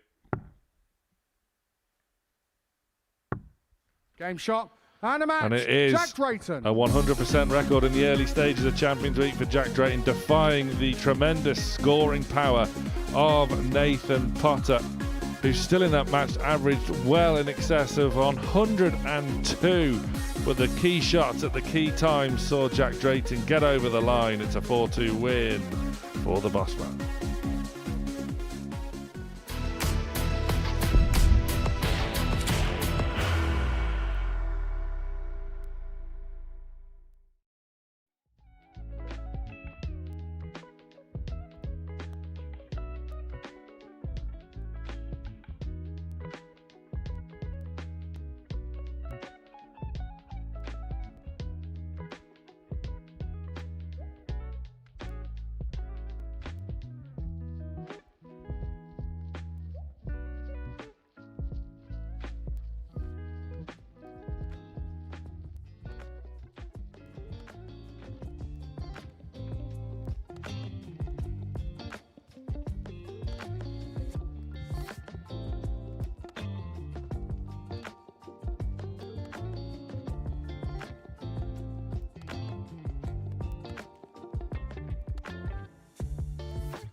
What a start it has been to Champions Week. In particular for Jack Drayton, big shots in big moments has seen Drayton go 2 wins out of 2.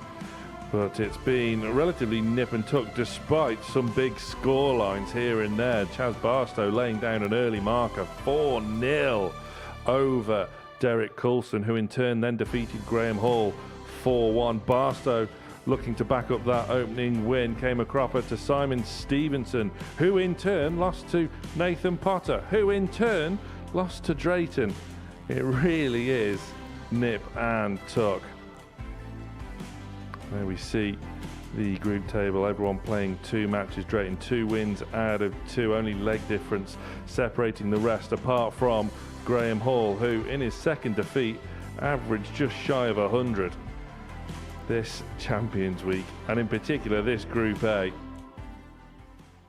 is raising the bar in spades.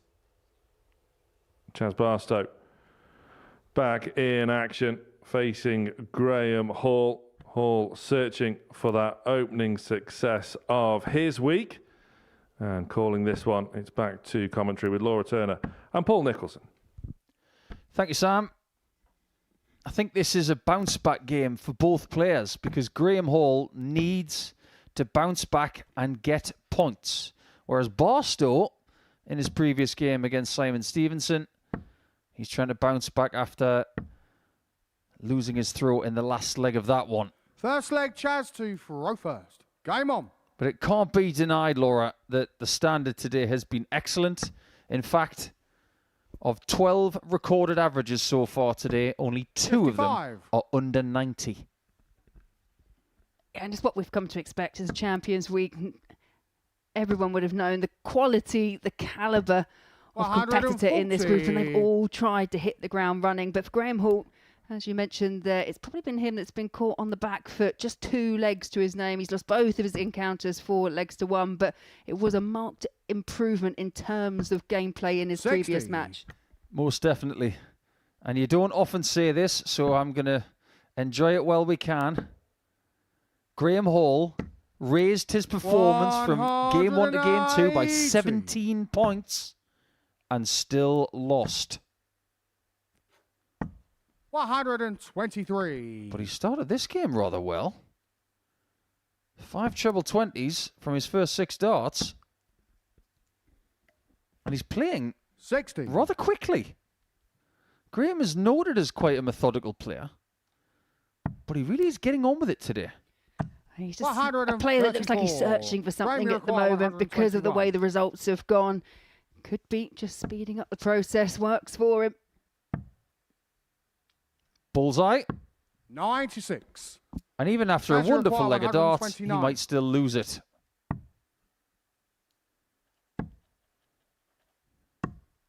$89. The only way he loses it require 25. is if he misses this.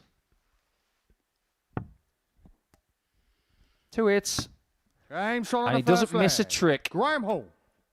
In his first game, he had 1 dart at double and Second hit leg, it. Graham to throw first.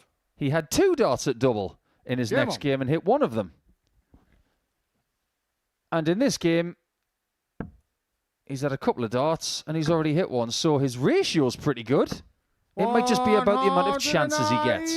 If he gets more of those, he's going to get plenty. I was going to say the same thing if he continues in that same vein, because that's the second maximum already for Graham Hall. Do you have any more inklings compared to the first 140. utterings of the day as to who's going to win this group, or is it actually more confusing now than it was? Well, I was going to say prior to this match that Graham Hall feels like he's the player on the back foot at the moment, but he's not showing any signs of a player like that. Absolutely not. More than anything, it's given me the indication that everyone's going to be taking points off everybody else, and it could be a really close run group when we go into Wednesday. Yeah, this is going to be a free-for-all. 100. Graham, you require 121. And it comes back to what we were talking about earlier. It's whoever can just find a high standard but maintain consistency whilst doing it. 73. Only one person in the history of Group A in Champions League has won it twice. That's Andreas Harrison. Did so in Series 5. Graham Iroquois, Didn't win the 48. series. Did so in Series 9. Didn't win the series. Now, this is a tough shot. But if he gets the angle right, he could snag it. 16. It's a good effort. Chaz Iroquois, 160. Well, we've seen this already. Jack Drayton pinned this to hold throat in his 4-2 victory over Potter, but not going to happen for Chaz. 100. Graham Iroquois, 32. Game shot on the Really is second not leg. messing around here. This is a really good game from Graham. Third leg, Chaz 2 for row first. Game on. Any idea about a points total in this group? I think it's going to be low. I think it could be... Yeah, I can't see anyone breaking any records in terms of the points 57. tally. Yeah, I think we can confidently say that 26 points in Group A, that's going to remain the record. I will be amazed if the winner is more than 22. 55. I think it's going to be less than that. In fact, the first 3 series that we ran, the winner of Group A was 20. 85. Graham Usher, Jim McEwen, and Luke Littler in the first 3 series all won Group A on 20 points. 100. That would happen again when Bo Greaves would win Group A in Series 7. One thing we might be able to do is kind of 85. smash the 180s for a Group A in Champions Week because we're at 19 already. Yeah, we're on track for 50. Or maybe even a little bit more. 60.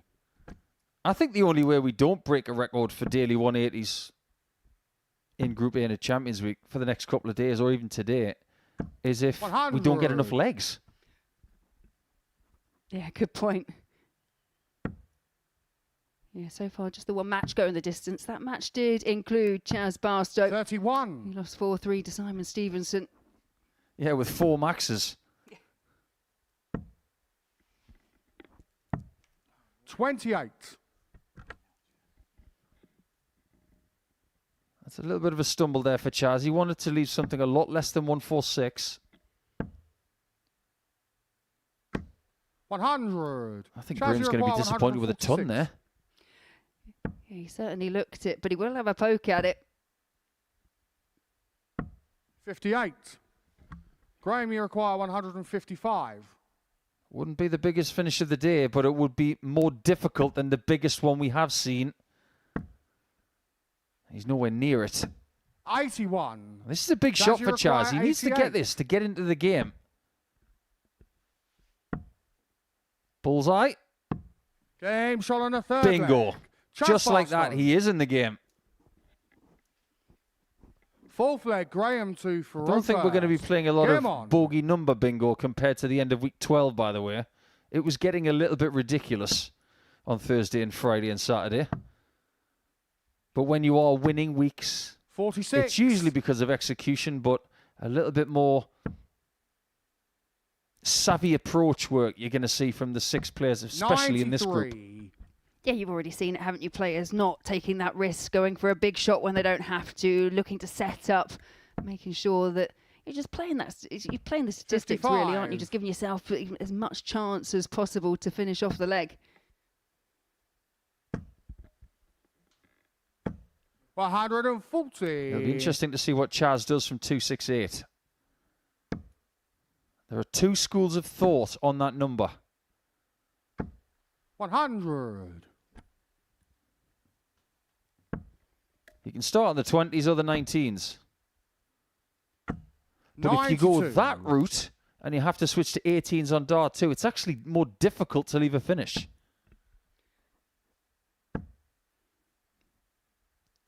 Finding that treble 18 it means you have to hit another treble, and Chaz wasn't able to do it. And that's always the irony, isn't it? When you don't 136. leave yourself a finish, Graham 2 treble Iroquois, 20s. 160. So frustrating. Shots on. For another 160 out. Game Gee shot on the whiz, fourth leg. G-Man's at it. Graham Hall. Fifth leg, Chaz 2 for Well, Roper. Chaz took out the 88 on the ball, but that 160 once again, just to save a player on throw. We saw it the match before. I don't know if you 22. saw Chaz in the background. He couldn't even look. He thought it was inevitable. What did dart players think? Let's take 160 as the test case here. You're at the back of the stage 59. like Chaz is. You see somebody hit 2 treble 20s. Your automatic thought is, they're going to hit this. And that's a compliment because you believe 57. your opponent is good enough to take that shot out. Do you think it's that line of thinking, or do you think, oh, the way my day's going so far, then they're just going to hit it anyway because I've just set up, I've just set up a double to break back and even it up. If you're thinking that way, and it's only game 3 of the week, it's a little 47. bit negative. You come to Champions Week, you should expect people to hit stuff. I think you're just getting insight into kind of my mindset when I come to play. It's not just you. 140.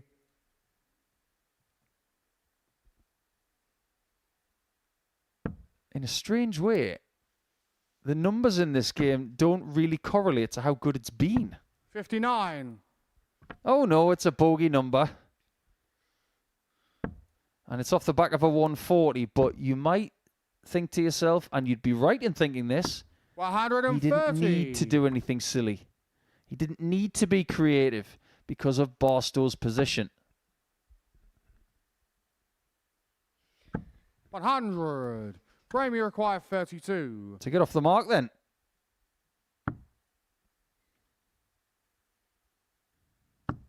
Game He shot. is off the And a mark. match. Graham And these Hall. points are being shared around. Barstow started with a win, but he has now been defeated twice in a row. As we go into the middle portion of our first day of Champions Week, everybody has got a win, which is going to be good for their confidence. When we come back after the break, it's going to be Jack Drayton up against Simon Stevenson.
Welcome back. Before the break, Graham Hall finally got his first win of Champions Week, 4-1 over Chaz Barstow. He deserved that, did Graham Hall. Been toiling away in the early stages and finally has something to show for his efforts, not least the second 160 checkout we have seen so far today. The other 160 was from the man just stepping up to the oche now, Jack Drayton. The right shots at the right time. So far unbeaten. Facing Simon Stevenson, who bounced back following an opening 4-2 defeat to Nathan Potter. Game on. With a 4-3 win over Chaz Barstow. And Stevenson gets us underway here.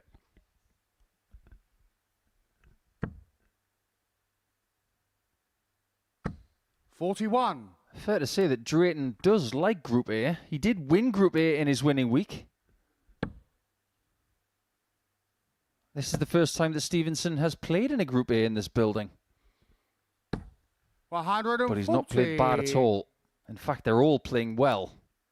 But in particular, it's the person who hasn't lost yet, and this is the middle match of the day. He's the one that everybody's trying to catch. 140. I think you're right in what you were saying with Laura, that the points tally to win this Group A will not be overly high. They're all going to take points off each 96. other. But if you can be that one player who can string together a run of wins, that could be the difference. Absolutely right. I'm confident that we're not going to get more than 22 points as the winning total on Wednesday afternoon, but I am also as confident that we're not going to be touching the lower end of the record scale, which is what happened in Series 11 with Graham Usher. 57. 18 points and a leg difference of +5. That's how stupid that group was. In fact, the best leg difference in that group came from Derek Coulson. He was third. 133. Well, nothing wrong with the start Stevenson has made here. Drayton 58. Coped. Simon, you require 129. With the scoring power hit against him from Potter in his previous match. Stevenson doesn't like that. Looking to rescue the situation. 47. Drayton. Jack, you require 150. Big shots at big times. It's in reach, but not now.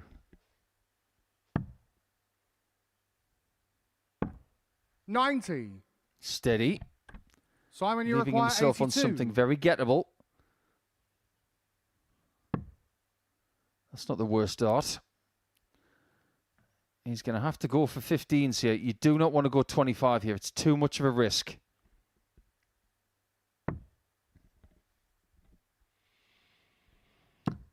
$57. Well, Jack, you require 60. Drayton arguably forcing an error from Stevenson. Looking to now pinch his pocket. 2 10s, just resets. 50. That was a big chance. I know it's only leg one. Simon, you but that require was for a break of 25. throw.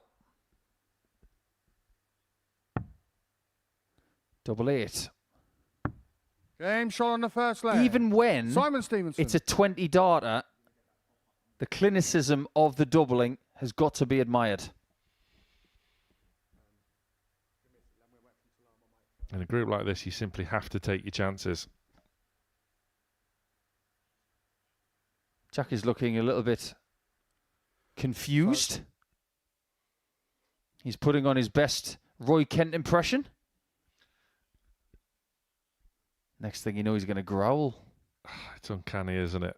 I'm getting flashbacks to the other week when working with Scott Mitchell, with Scott Mitchell calling Kev Cottis Patter Smurf, and then Jack I couldn't unsee it. Row first. Game on. And the same thing is happening now with Roy Kent. Sorry, Jack Drayton. Well, he knows how to get rid of that tag. He's just got to have a shave. 100. But I don't sense that's going to happen anytime soon. I think the bearded look is in with the younger people these days. 60. technically, he's just so sound, isn't he? And you were talking very eloquently during the week that he won. 140. When he was in week 9, this whole golfing mentality as well. There's so many transferable skills. It's a stationary sport 96. with a little bit less explosiveness in darts compared to hitting a driver per se. But the mental aspect is very similar. 131. Yeah, I spoke to Jack about it and about those transferable skills, and it just puts him in such 100. good stead. And Jack, you require whatever happens 130. with Jack Drayton this week, he has all the attributes to be a top player.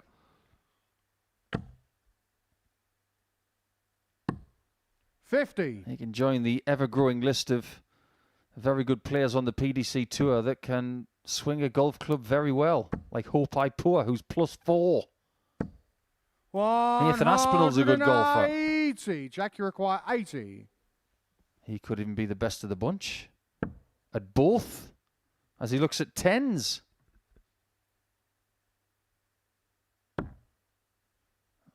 Fortunate, he's got another shot. No score. Double 15's a magnet right now.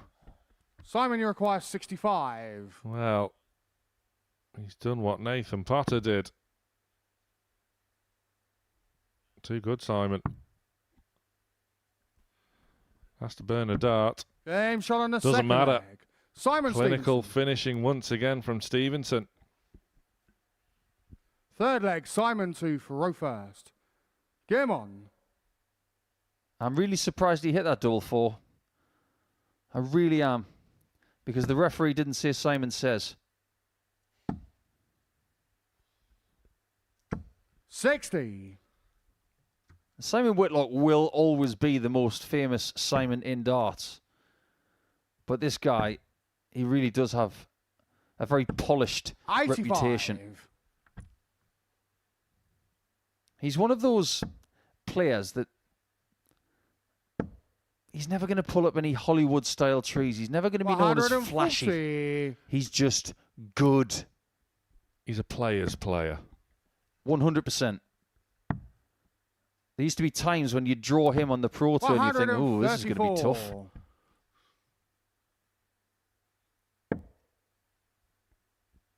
He's in again. He plays almost old school stuff. See how deep that first dart went in? People are obsessed these days with the longer points and to get a lot more clearance so they can group darts together like that. 134. Stevenson Simon, isn't you require bothered. 161. It's certainly not a bad mentality to have. 101. Jack, you require That'll do. 148. That'll do very nicely.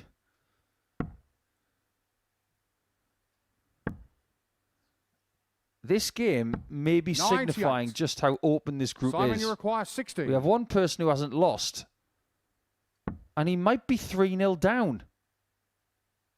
Game shot on the third leg. Simon That is Stevenson. the exact outcome. And Fourth the leg, ever Jack, wily, two for ever first. dangerous Game on.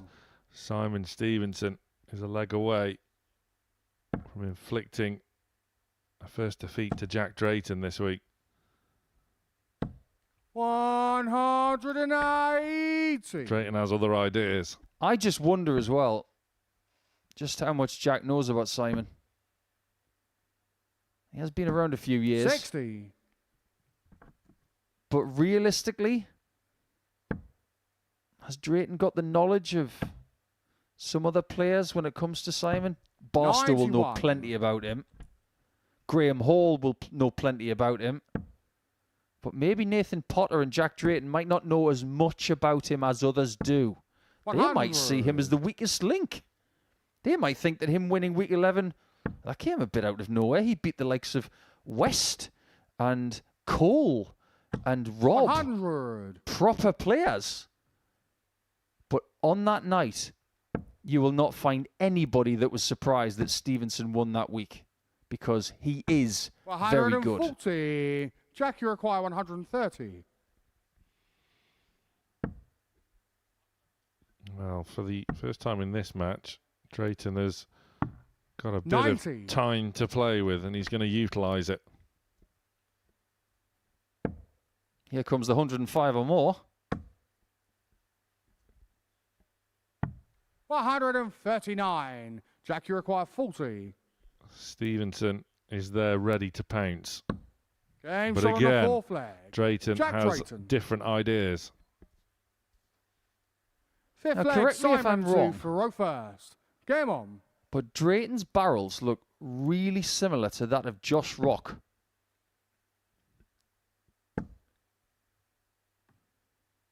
This game is getting better by the leg. 100. So we can expect a 12 next. But these darts, they look very similar to that of the man in the Premier League right now. 135. I'd go so far to say they look identical.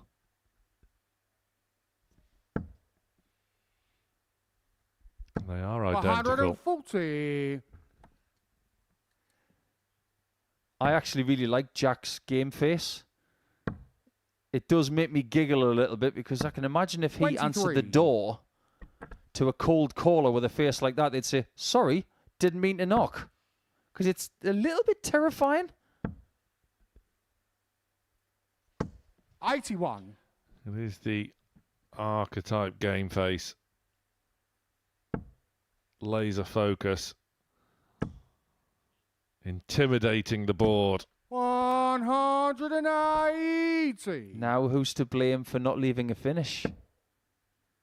It is the person who's just hit the max. And for the first time this week, this is your regular segment of Do Not Leave the Wrong Number in the Mid-300s. 140. Nevertheless, that was exceptional from Stevenson. This has been a tremendous display against the early Group A leader. 131. Drayton has Simon, done you require all 40. he can to stay alive, but Stevenson looking now at double 10 Game and shot. finds match. double Simon 10 Stevenson. for a resounding, comprehensive 4-1 win. That was mightily impressive from Simon Stevenson. He means business against the business face of Jack Drayton, who averaged 99.99. But it's Stevenson that gets a big win.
Welcome back. All these players taking points off each other in the early stages here at Champions Week. Derek Coulson facing Nathan Potter now. The favourite and the second favourite to take the title come Saturday night. Both suffering defeats already, as did Jack Drayton before the break for the first time today. 4-1 against the dangerous First leg, Derek Simon Stevenson. Game on. Both of these two, of course, now Challenge Tour winners. And with Nathan Potter winning Challenge Tour 10. 57. How about this for some Champions Week form? En route to winning his Challenge Tour title, Nathan Potter beat Graham Hall. 60. Beat Derek Coulson and beat Radek Zagansky. Not a bad little prelude when you've got all those players in 81. Champions Week.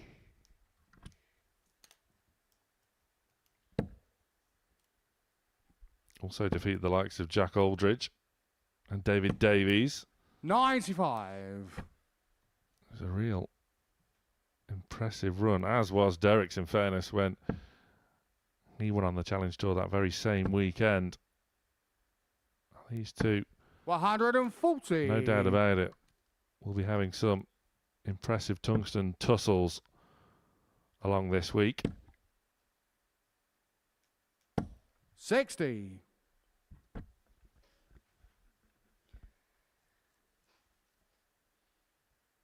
Yeah, already in 2026, these two have met each other twice on the Challenge Tour. One, yeah, as you mentioned, when Nathan Potter went on to pick up the title. The other time was actually in the quarterfinals of the very first Challenge Tour this year.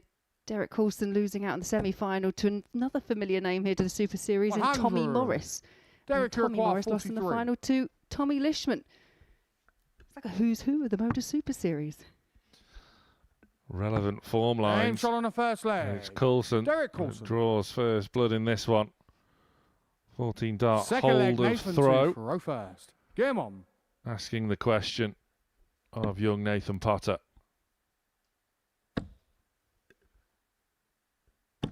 $100. Yeah, Paul was asking me a couple of matches ago, are we any clearer as to who is going to top this table? Because I'm not. Not a clue. 140. I've got a feeling this group, you could ask me midway on Wednesday and I still may not be any the wiser. I mean, it's not just who wins the group, but who's going to go into Group B, who's going to drop into Group C.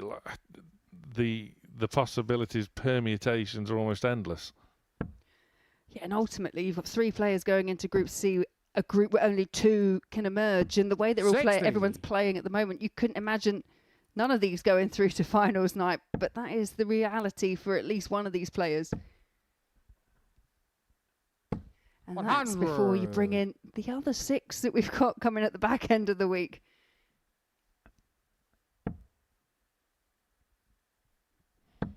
Yeah, former series champions, prolific weekly winners. 100.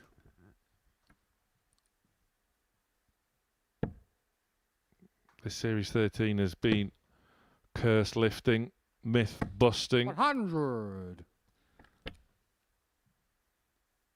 The curse of Group A well and truly over. We thought debutants struggle here. We've got a plethora of 97. winning debutants Nathan, you require in this 101. Champions Week field. Treble 19 for double 12 for a 15 dart leg. 77. Derek, you require 104.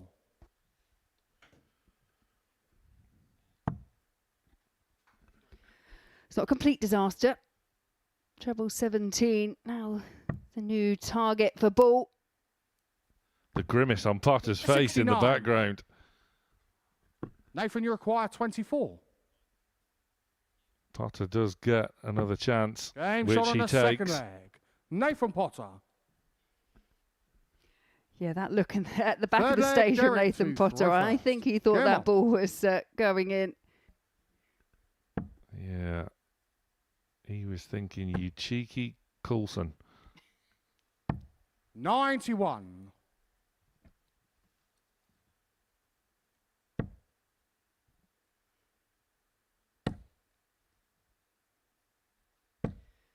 When we talk about players that going on winning Group A, I don't think that I've met a player as motivated as Derek Coulson to win Group A, but it's not necessarily just to put his foot in finals night or to get through the finals night. He just likes the days off.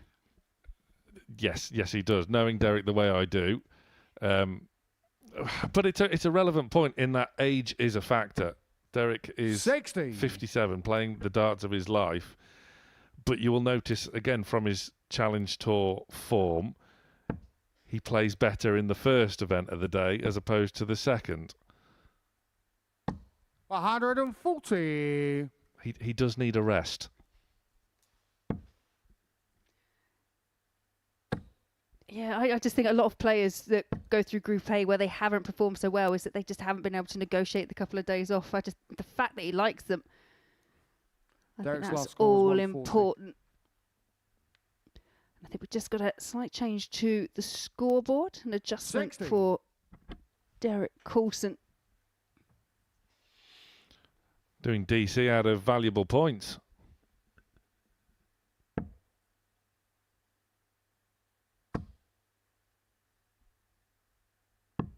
$105. Undeterred.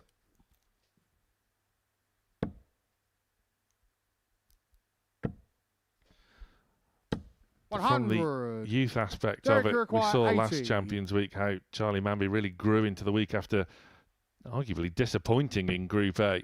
But Coulson won that Group A. Game shot on the third leg. On that occasion, and he's back ahead in this match. Fourth leg, Nathan to throw first. Game on. Oh, Derek Coulson, he obviously opened up proceedings this afternoon, or this morning, I should say, with what was a surprise defeat at the hands of Chaz Barstow. Not the defeat in itself, but the manner of it. A 4-0 loss to Chaz. Not one single dart at a double. Well, let's just say he's bounced back pretty well since that. He's not the type of player, is he, to kind of dwell on that type of disappointment. Well, things could have only have got better. 60. Potter unable to back up his fantastic opening visit. Just leaves the door ajar for Coulson. 125. It's a good adjustment with the third dart.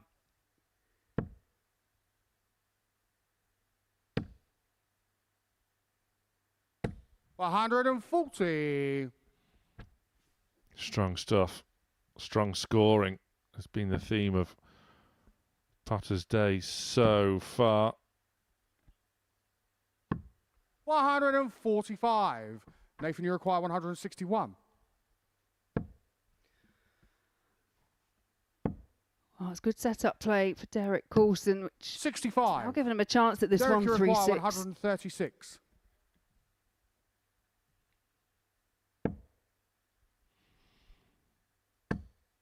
Oh, sublime.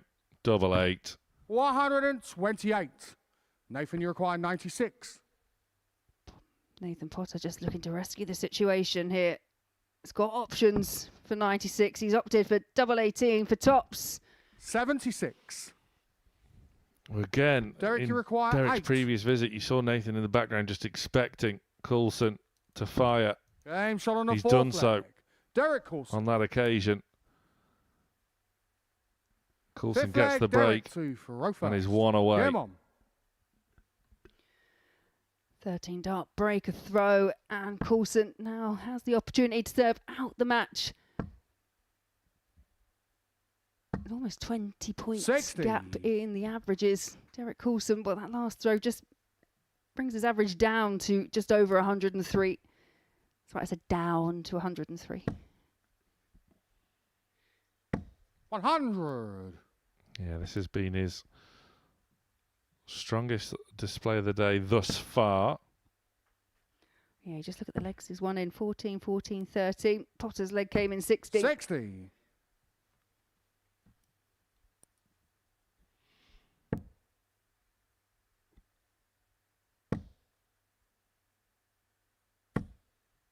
95.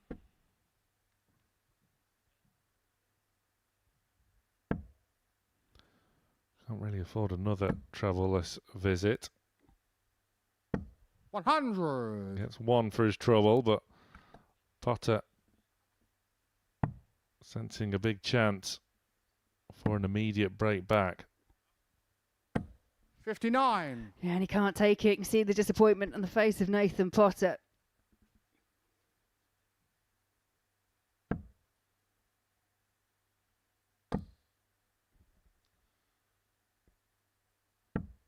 $81. Well, that is hanging on in there.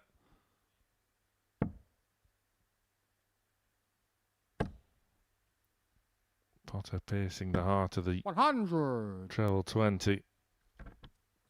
Again, can only do it the once. He is first to a finish. Coulson 100. could have done with Nathan, you another. require 147. Potter looking for a 147 for a break.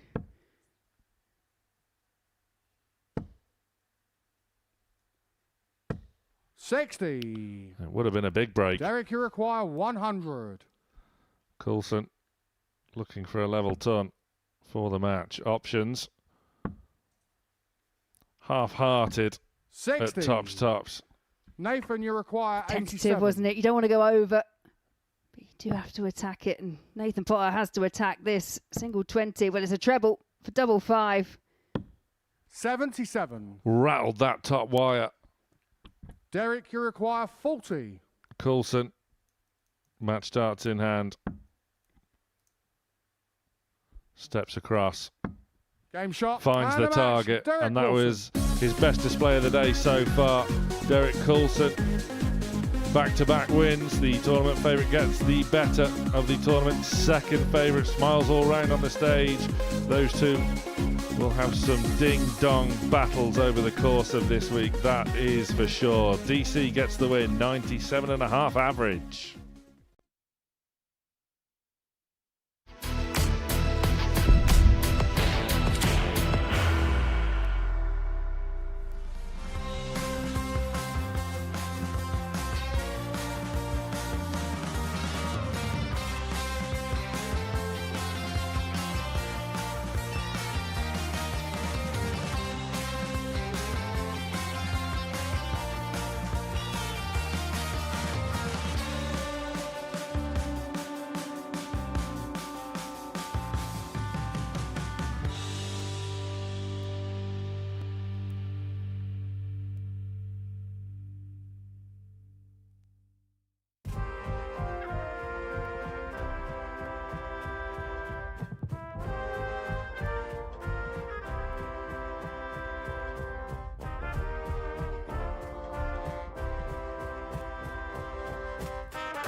Welcome back. Too close to call despite those 4-1 scorelines. All the players taking points off each other on the early stages of Group A in this Series 13 Champions Week. Before the break, we saw a comprehensive 4-1 win for Derek Coulson over his market rival Nathan Potter, and Simon Stevenson inflicted the first defeat to Jack Drayton by the same scoreline. And it is actually Stevenson who sits top of the pile on legs 1, locked on 4 points, along with Drayton and Coulson locked on leg difference as well. Bartow, Potter and Hall by no means playing badly, and all playing their part, each picking up 1 win out of 3.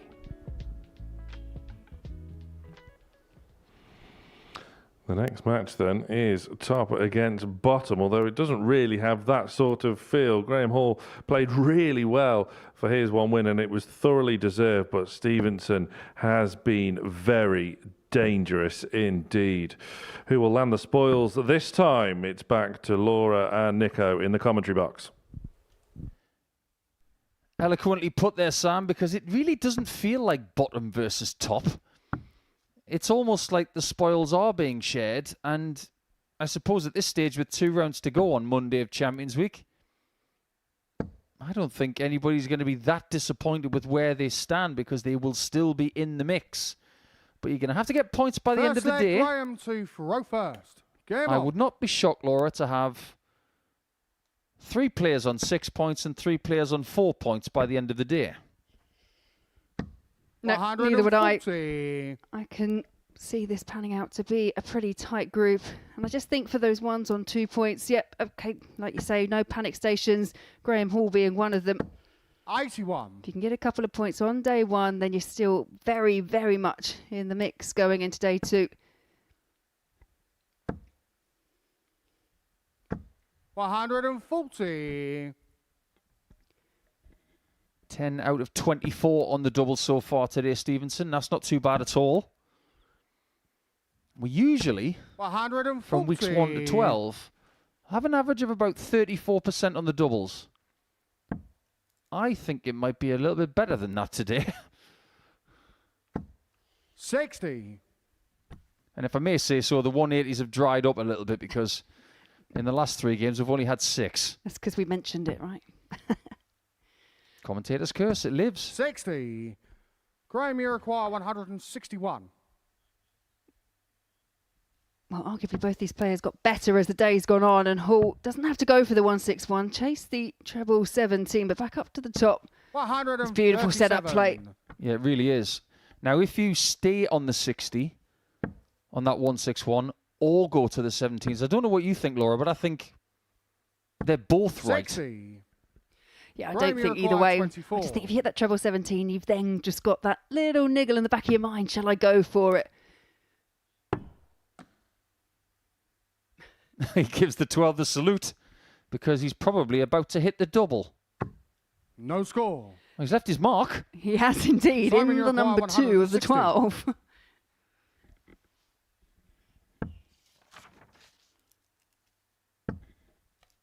You might want to hit it this time, 100. because somebody is poised.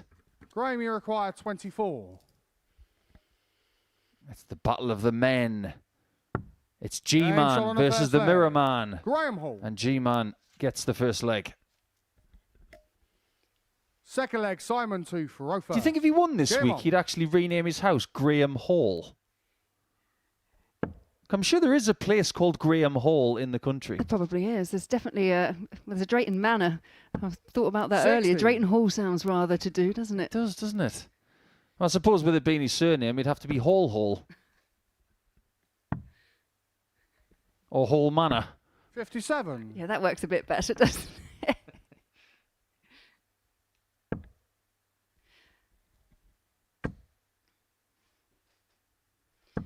$100. To be fair, I think Graham Hall this week could be paired with any other person and it would still sound like a prestigious wedding venue. Looking at the name. 60.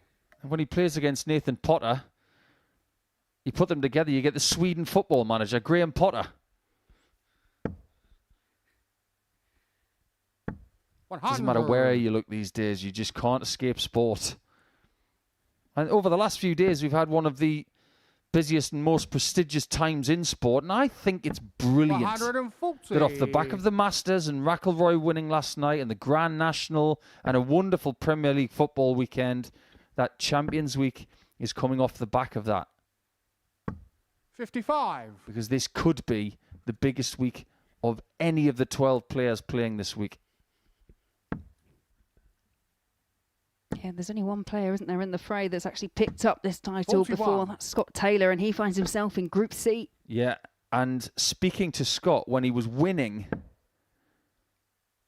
in week 6, he said that that weekly win was one of the biggest because of the fact that he nearly quit recently. 134. So if he were to win the series again, there's no doubt in my mind it would be bigger than the first time. Sometimes that's what you need, isn't it? Just that one moment, that one thing that just spurs you on, just reinvigorates 50. not just your confidence, but your enjoyment 52. in the sport. Double top. He's normally so good at using that guide. 12. I don't see that as a guide, but he seems to be able to just 153. manoeuvre a dart into, like, slide it underneath.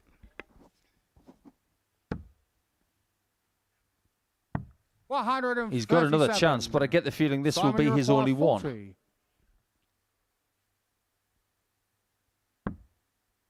That's far enough away. Game shot on the second. There's your leg. evidence. Simon Laura was Stevenson. right, and so was Simon. Third leg, Graham to throw first. Game on. One thing I love about this level of the sport, it's what people do for a living, 140. to pay their mortgage, to support their families. And what they do here is seen as bonus money. This is stuff they can use to make their life better. 140. Look at someone like the Mirror Man. Historically, he's been someone who fits mirrors on boats. 140. Has anybody else met anybody who does that? He's the only person I've met who does that. Yeah, I haven't met anyone.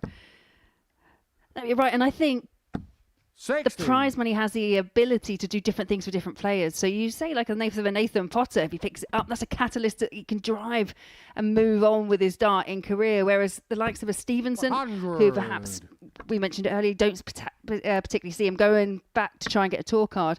You know, it's just another great big milestone in his career. 85.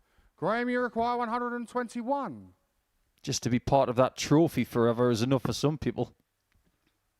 Everyone wants their picture on the wall. I think we should have our 81. pictures on the wall. We're here enough now. We'll just take a selfie, get it printed and stick it up there with blue tack. We should do it, just go around and start sticking our own pictures up everywhere.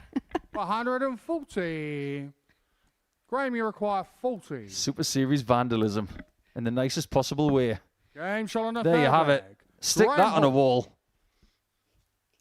What would you do with £25,000, Fourth leg, Laura, right Simon now? to throw first. Game on. Bearing in mind you'd have to wait until Saturday to get it. What would I do with that? Don't know. Definitely go shopping.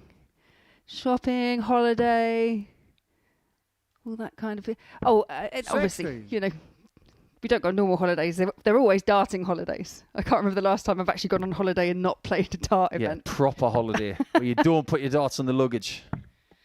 53. One thing that a lot of people don't understand as well is if you've done the tour for a certain period of time, and both of these guys have had tour cards in the past, it's actually very difficult 135. to go to an airport and not think that you're going to a tournament.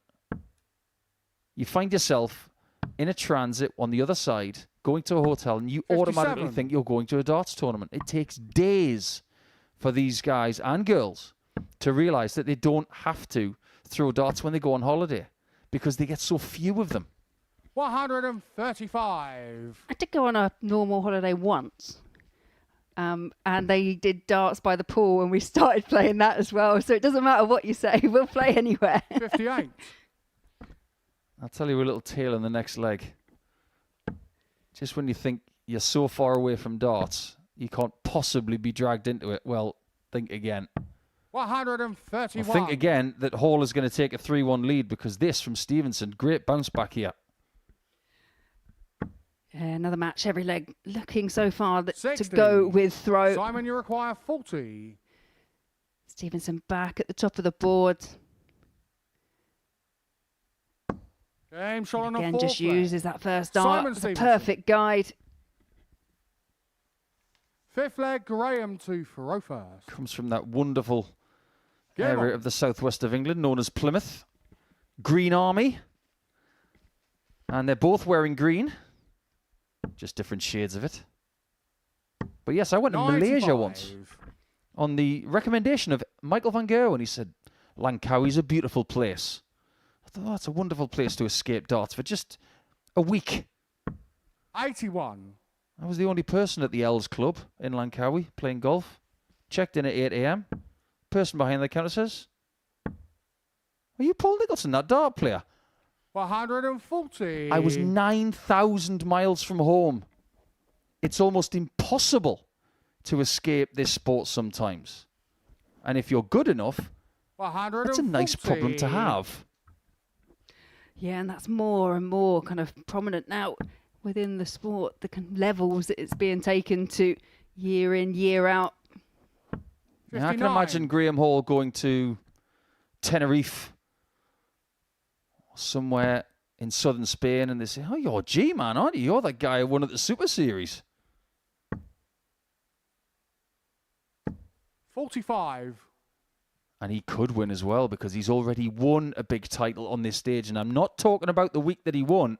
He is the defending ADC Championship Tour champion. 100. Yeah, he's really been plying his trade in the ADC. And really to some tune as well. That's so good. 180. No bells, no Premier whistles, 107. just brilliance.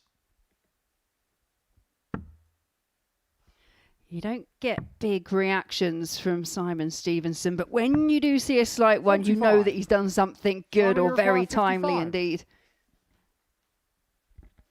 For a third leg on tops in this game.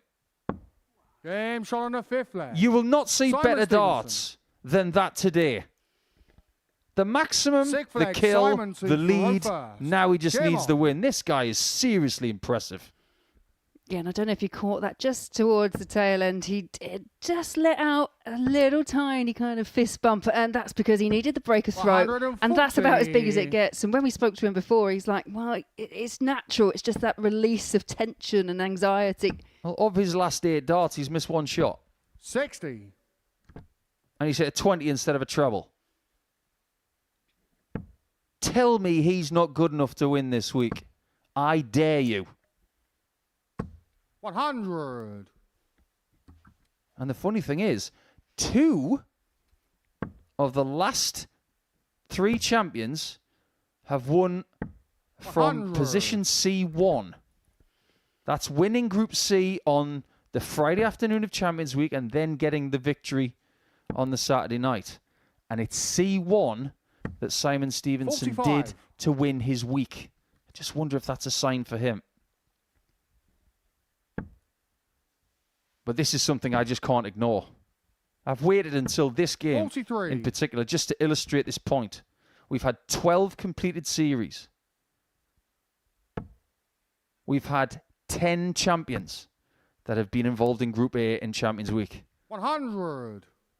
Only twice has the champion come from the secondary group without them playing in the first group of the week to start. That's Jim McEwen Series 5 and Jeff Smith Series 11. 58. And both of them Simon, won their you require groups. 116. Yeah, very interesting indeed. Tops again. 76. He will return. Yeah, and the likelihood is that he will hit it as well, because his tops hitting has been on point as it was when he picked up his weekly title. 81. Simon, you require 40. So is Stevenson the first player to 6 points? He should be. What's he thinking? Well, just for a 20. second, he was thinking, shall I bust this? But he's been in that position already today. He did eventually get the job done in that leg. the important thing is he didn't go inside. You don't want to be leaving 10, but he would have known that he was coming back to the hockey. But time will run out. Simon, you require 20. He doesn't know if he's coming back if he misses this time. But he doesn't miss. And he's been deadly at the top of the board in that game. The Mirror Man strikes and is the first person into 6-point territory. Really good stuff from him. The average is just a shade over 90, and Hall will not be happy that his bounce back did not result in a victory. 4-2 to Stevenson ahead of our next match, which is Potter and Barstow.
Welcome back. We are counting down to Champions Night here on Saturday night. Slightly earlier time we kick off here on Pluto TV. Join us from 7 o'clock on Saturday night for all the build-up, where £25,000 will be won. Here's a reminder of our Week 8 finals night, won by Nathan Potter.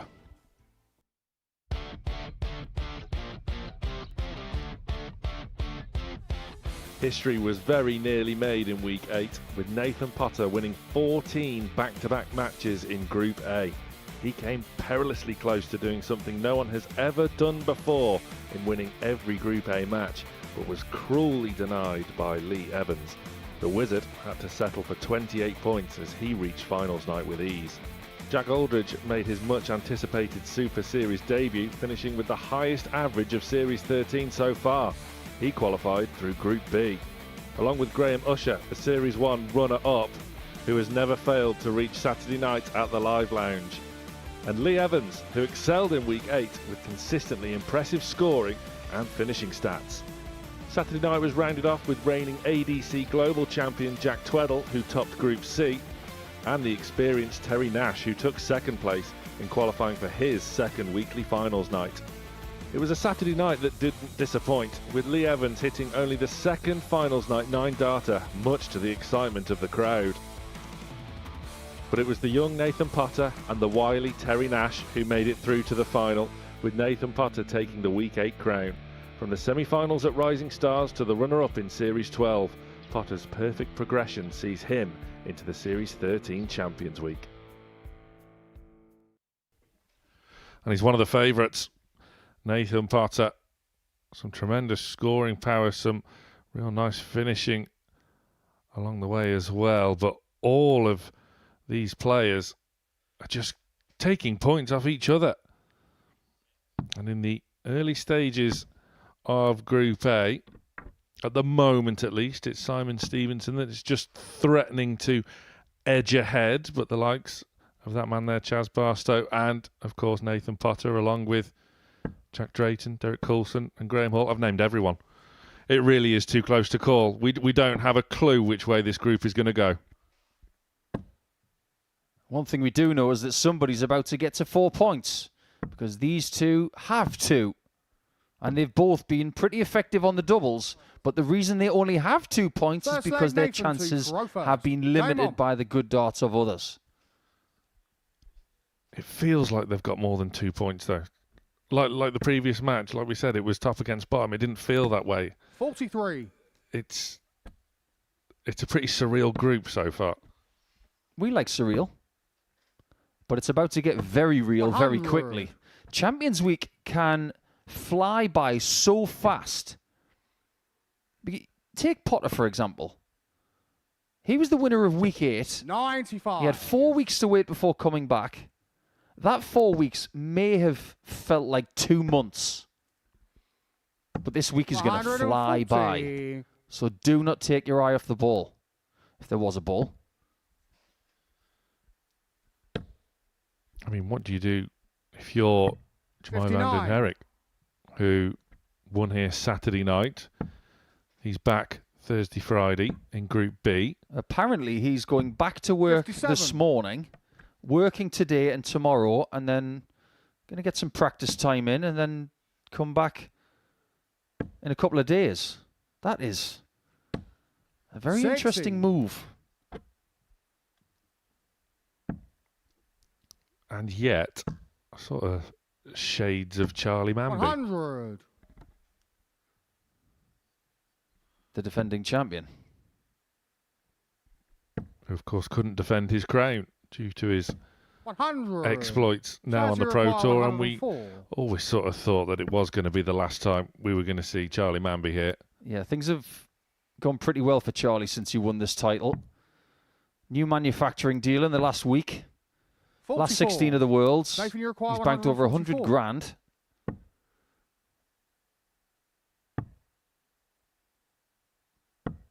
$52. That's interesting. Chaz, you require 60. Really interesting. Tops it is for Barstow.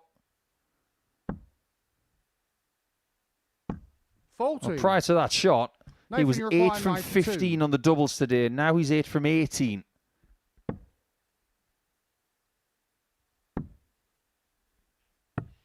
$36. Well, Chaz, you require effort 20. at double-double. Barstow looking to tidy up, Game and shot on the does. first leg. Chaz Barstow. Just going to correct that stat. He's now 9 from 18. So he's 50% for the Second leg, day. Chaz If you can to maintain Roper. that, that's pretty good. Game on. Just give yourself enough chances. I think you've got to make a choice as well if you were to become champion here, because £25,000 is a lot of money. It could bankroll you for the start of your pro career. If you do have a successful day job like Chaz does, 81. does he just bank the money and keep doing what he does? or does he go for it? I don't think it's as drastic a decision to make in the first series of the year. I think if you were to win the last, then the temptation is there because then you can go to Q School and the turnaround and the confidence. But if you win the first series, maybe it's just a case of I'll keep doing what I'm doing and I'll see where I am in December. 81. And at this time of year, when you look at a player like Nathan Potter, riding high in the Challenge Tour, it's arguably one of the best spots to be in that you can come here, you're going to play in more Pro Tours than what you miss. He's got the Dev Tour. He can do anything he wants, ADC, 45. WDF. The darting world is his oyster. Absolutely. And let's not forget as well, the winner of the week here doesn't just get the money, doesn't just get the trophy, they get an invitation to the ADC Global Championship, which is a further 60,000 for winning that. Just ask Jack Tweddle. 12s. 89. Only got one. Nathan, you require 140. Needed 2.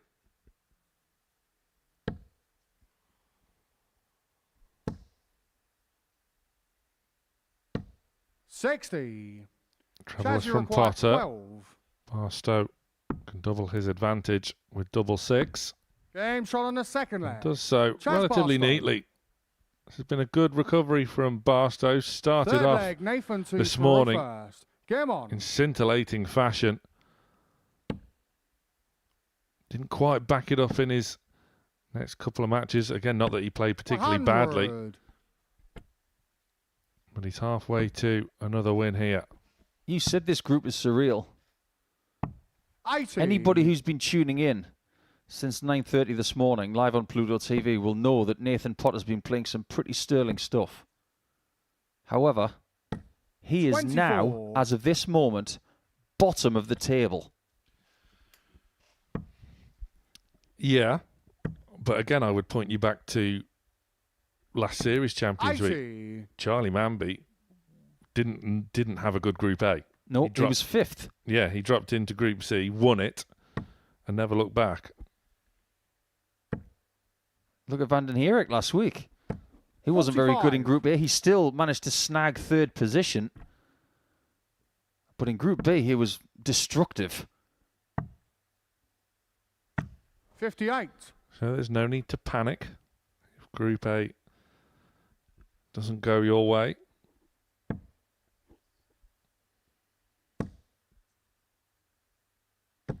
Well, how he got that in there, I've got absolutely no idea. He finds a way. He's done it on numerous occasions already today. 123. Looking at the way he played in week 8, he was doing things that at first you can't really comprehend. 100. But there's a little bit of cushioning in that flight department because it does have that little bit of spinning technology. So he doesn't get the deflections that some other people will. 60. Nathan, you require 92. Potter then. Will he be tempted into double-double again? 52. Much more Chaz, you require 100. orthodox route. Speaking of double-double, he doesn't get 80. it either. He just gets the 1, but too late. Nathan, you require 40. Very nonchalant one as well. Game shot on the 3rd Potter leg. follows. Nathan Potter. He's off the mark in this match. 4th leg, Chaz 2 for row first. Game on. One thing we have noticed with these young players these days is that they're so in tune with how to be on the stage. They look so relaxed. One of the benefits of playing here over the course of a season, maybe in 3 series, is that it can ready you for playing on other stages. Charlie Manby's the great example of that. When he went to the World Championship, he was ready. Players in previous generations did not have 140. what these kids have now. That's why they're coming through quicker on those big stages, because they're getting ready quicker. I mean, in a sport where age does not discriminate, you'd put Andreas Harrison in that category as well. Yeah, absolutely. 43. And I know some people might think that the next statement is somewhat favouring where we are. But does Littler do what he did 100. without this place? I don't think he does. I think it probably would have taken him longer. You require 161. But he would have done it eventually. Yeah, he was active over the weekend, wasn't he? 43. Hit a 150 checkout in an exhibition with 3 bulls. 138. Rather flashy. As would this be. 60 lead tops. 98. Nice position. Nathan, you require But he could be 118. pegged back. He could be. He really could be. 102. That's such a Keegan Brown thing to do. Chaz, you require 40. It was gutsy, and it nearly paid off. 5s after a bad dart. This is not going to be easy. 30. Nathan, you require A 16. reprieve for Potter. And a chance for Potter, a big chance to drag himself level.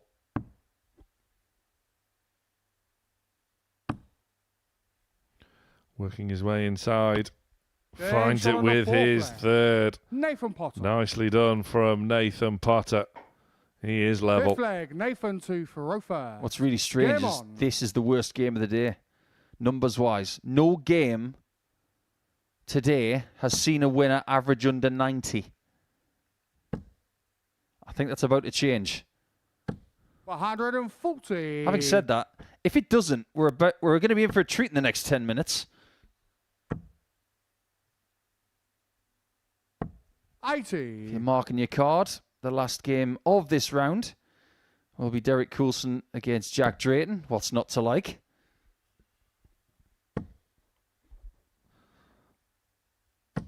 Flying through these fixtures, we would enter our final round of matches on the opening day.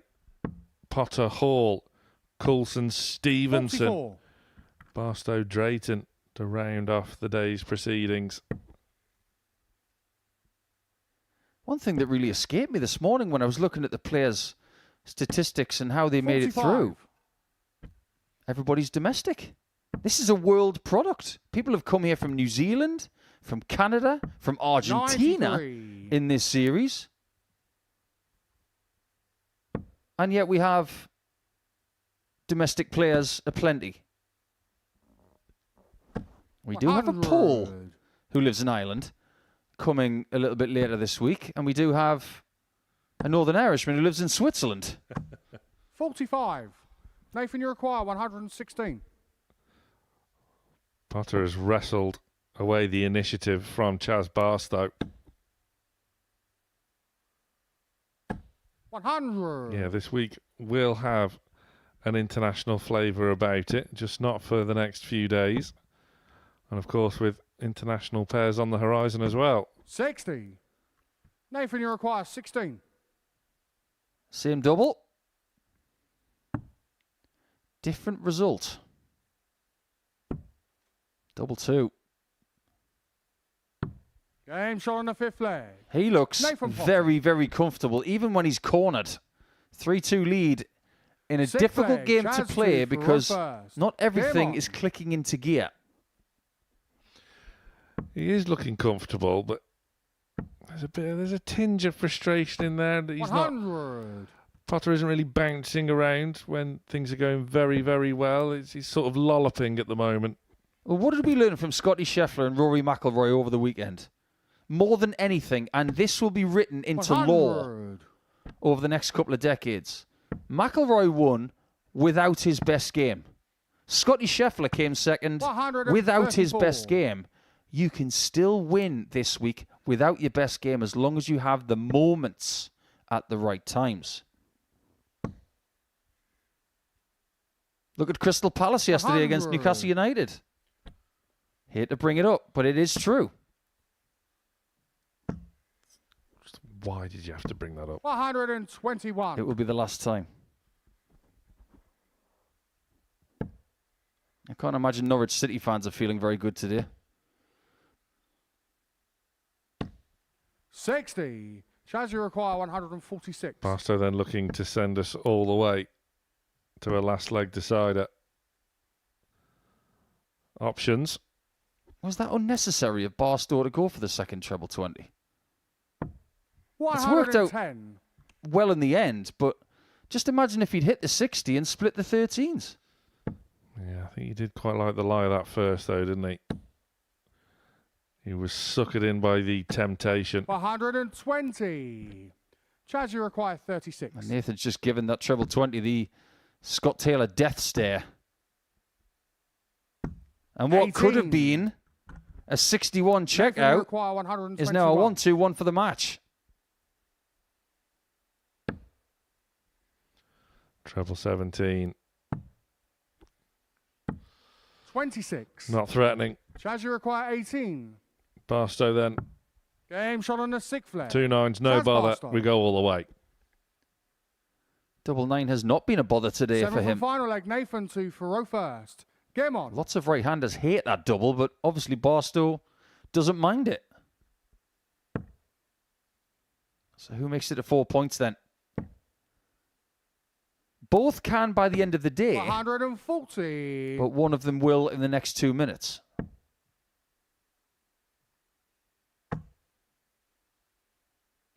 $99. Chaz is one of the most respected dart players in this part of England, and Potter is one of the most respected dart players in Suffolk and all of East Anglia. 140.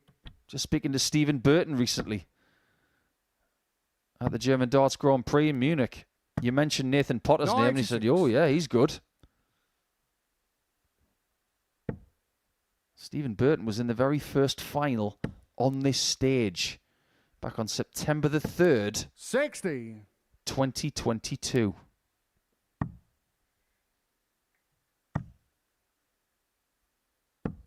$46. Nathan, you require 161.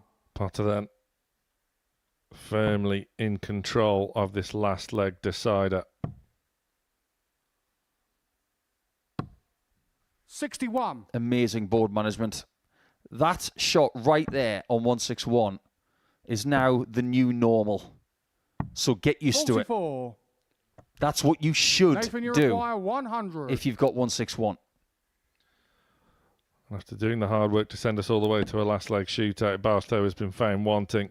It's tops for Potter. Game shot. And it's a match. converted. Nathan Potter. And Nathan Potter moves to 4 points at the expense of Chaz Barstow, who threatened to rally, but Potter in the end had too much for him in that last leg shootout.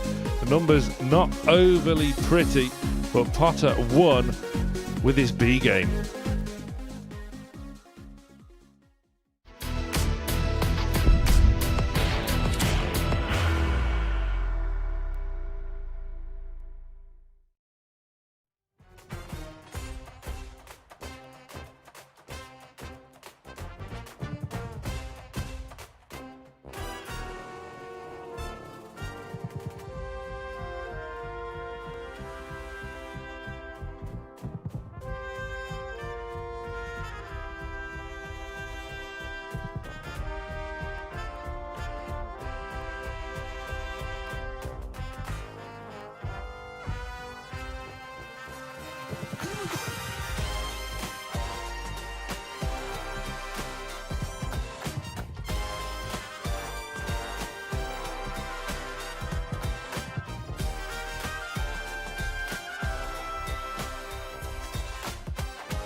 4 more matches left to bring you on the opening day of Champions Week here. Our next encounter features Jack Drayton and Derek Coulson, both coming through their regulation weeks by winning Group A, breaking the curse. Coulson started it and finished it. The curse, that is. One of these two will join Simon Stevenson on 6 points heading into the final round of fixtures. Which one of these two that will be is a bit of a coin toss, Laura Turner. I'm pretty much sure we've said that now for every single match that's been played so far this morning into the afternoon.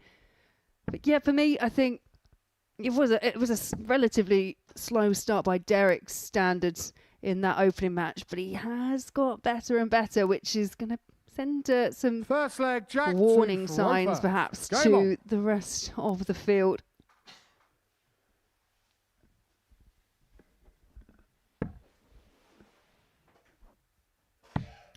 Drayton suffering his first defeat of the day in the previous round of fixtures.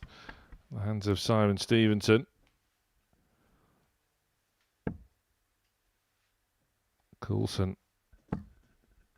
the earliest of early setbacks, right at the 100. Top of the show. Yeah, and it could be as simple as someone who does get defeated, but by a margin. You know, we've seen these groups now, especially when they're tight, they can come down to just legs difference. It could be the difference for any player. And by Coulson losing 4-0, I think he's done really well actually to play himself back into a position where he sat third on the table. He's joint with Jack Drayton and 57. Nathan Potter on 4 points. A win here for either Jack or for Derek would put them joint on 6 points with Simon Stevenson.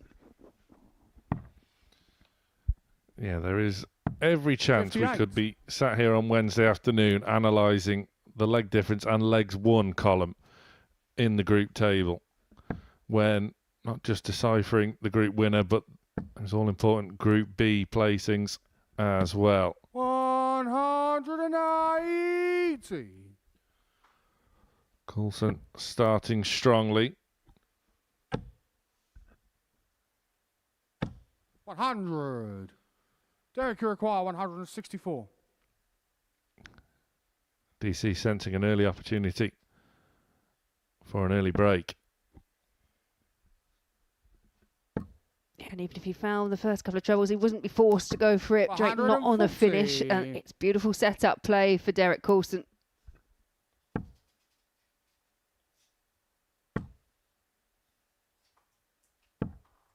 $85. Derek, you require 24.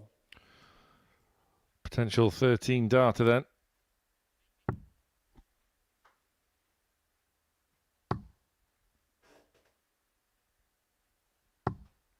No score. Well, you could hear that. You could hear it clip Jack, the wire. Could not have got much closer. But this is a real chance for Drayton. It would just be a holder throw, but it could be a really important holder throw. 83. Well, Drayton fancied that. You saw that in his face where the treble 16 wasn't found. Coulson, attention turning to double 6. 12. Yeah, frustration. I look to the heavens because 24. That is 6 missed starts to take a real early break. Game shot on the first leg. Drayton pinches the pocket with the target that Coulson second leg, Derek 2 for Rofer. Missed 4 Game at. On.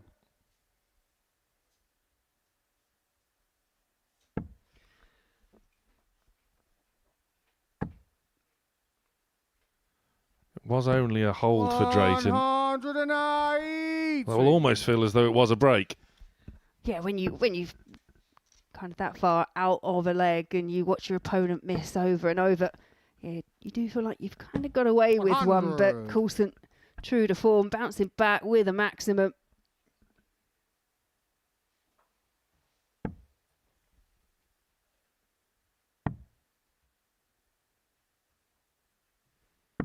$93. Well, picks off the treble 18 just to back up that opening maximum.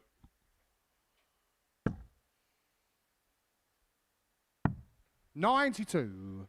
Yeah, there's a pick off there as well for Jack Drayton.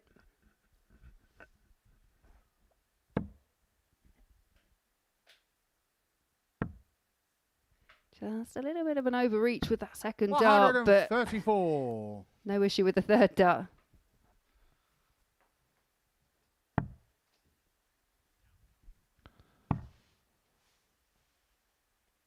After leaving 24 97. after Derek 12 in the required opening 94. leg, Coulson's left 94 after just 9.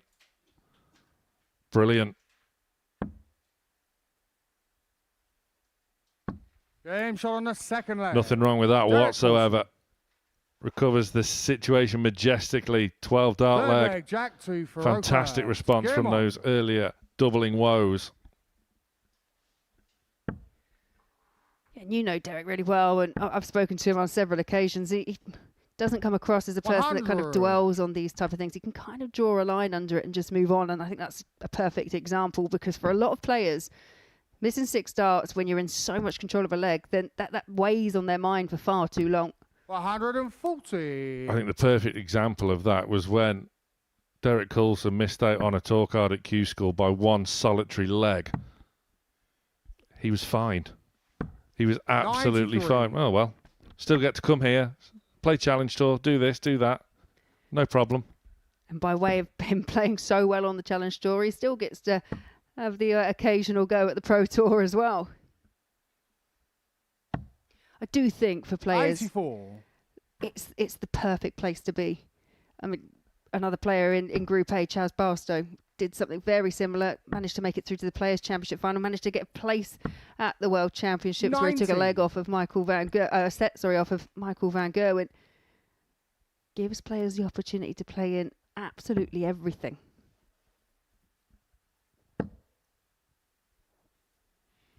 And again, 180. Leg number 3, maximum number 3 for Derek Coulson.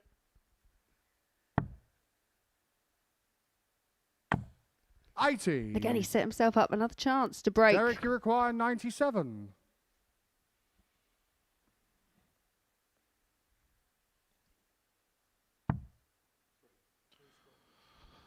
bit loose.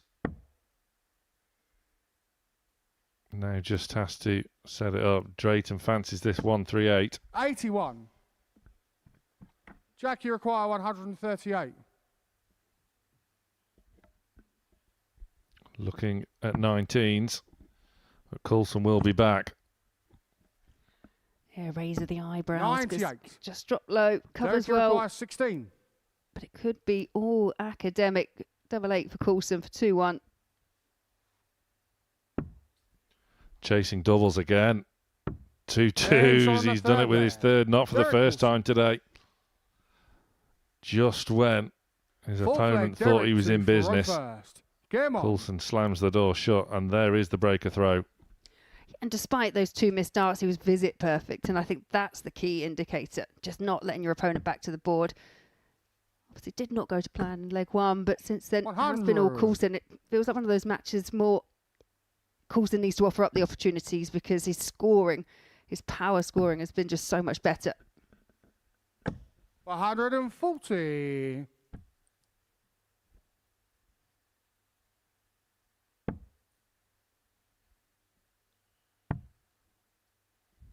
Drayton's scoring hasn't been as powerful as it was from his opening match. However, if and when he gets a chance, he takes it.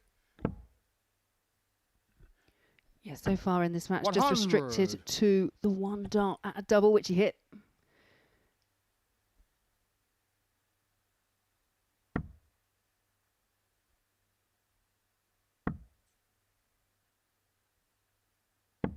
$92.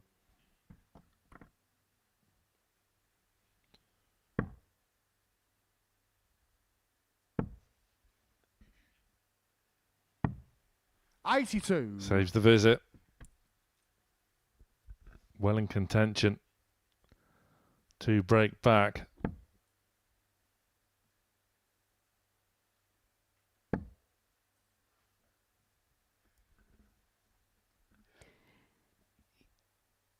Yeah, he wants to stay there, but does not like the lie of the dart. 58. Does opt to switch.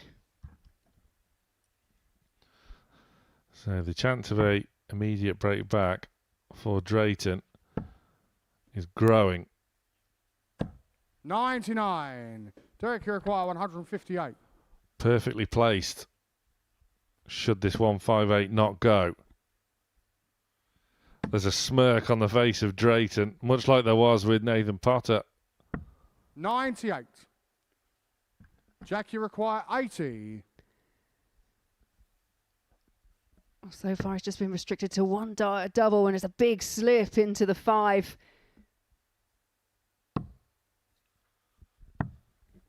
$26. Well, Derek, you that is a require chance 60. that Drayton hasn't taken. It's a rarity. Coulson tops. Game shot on the 4th leg. Has made Drayton Derek pay. Coulson. 5th leg, Jack 2 You for can row just see first. how much Game that's on. irritated Jack Drayton, because from a position of being on 80 points, you kind of think to yourself, just keep it straight. Keep it straight. Simple, 2 single 20s and a tops. Drops in the treble 20, great. But picking off the 5 and then not able 90. to locate the 25, yeah. It feels like a bit of a wasted opportunity.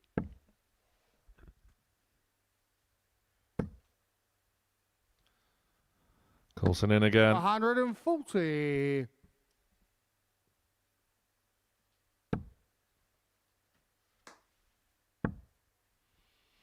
And since that opening defeat this morning, Coulson 131. is rescuing the situation, not just in the points column, but in the leg difference column as well. And as we've already mentioned, that could be the difference. 91.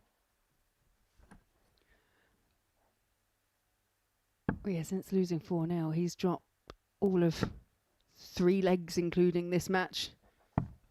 82.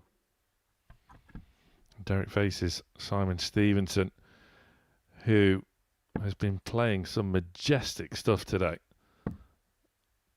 That's our penultimate match of 44. today's play. Has all the hallmarks of a potential cracker.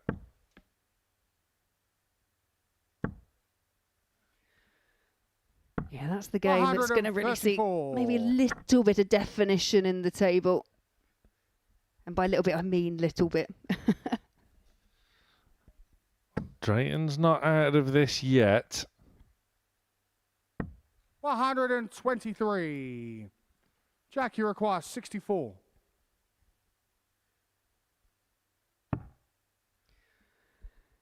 Needs the 16. Make sure of the single number. And yeah, you can see the importance that he's putting on this dart. He does not want Coulson to come back for 103. Tops the target. 44. Goes low. Derek, you require 103. Well, I think we all expected that to go. And Coulson has a potential opportunity to wrap up this match. Needs the treble 20. So Drayton will 59. return. Jack, you require 20.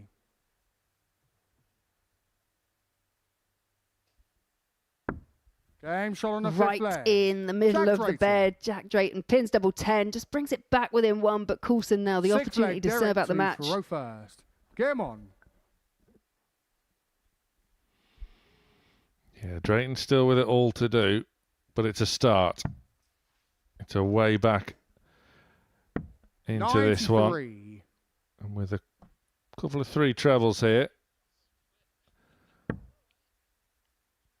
Big trebles, that is. I was going to say, you got the treble. 135. There are those couple of big trebles you mentioned.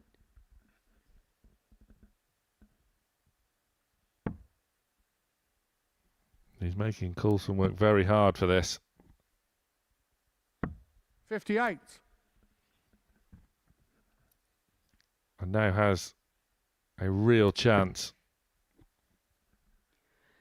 Yeah, the powerful scoring that we saw from Derek Coulson over those first 3 legs. That's just dropped off 92. slightly, but Jack Drayton picked his up.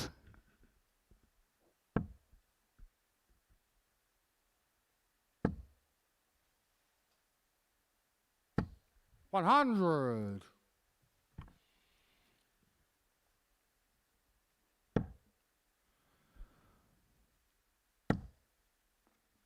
Well, since going 122. 3-1 down, Drayton has almost been relentless. He is making DC work very, very hard 140. for these 2 points. Jack, you require Fantastic visit from 152. Coulson. Drayton needs a worldie. Cannot repeat the feat. We saw him take out a 160 early on, but the 152 goes 64. begging. Derek, you require 110. Contemplating his options, looking like 19s is going to be the ploy. Double 18.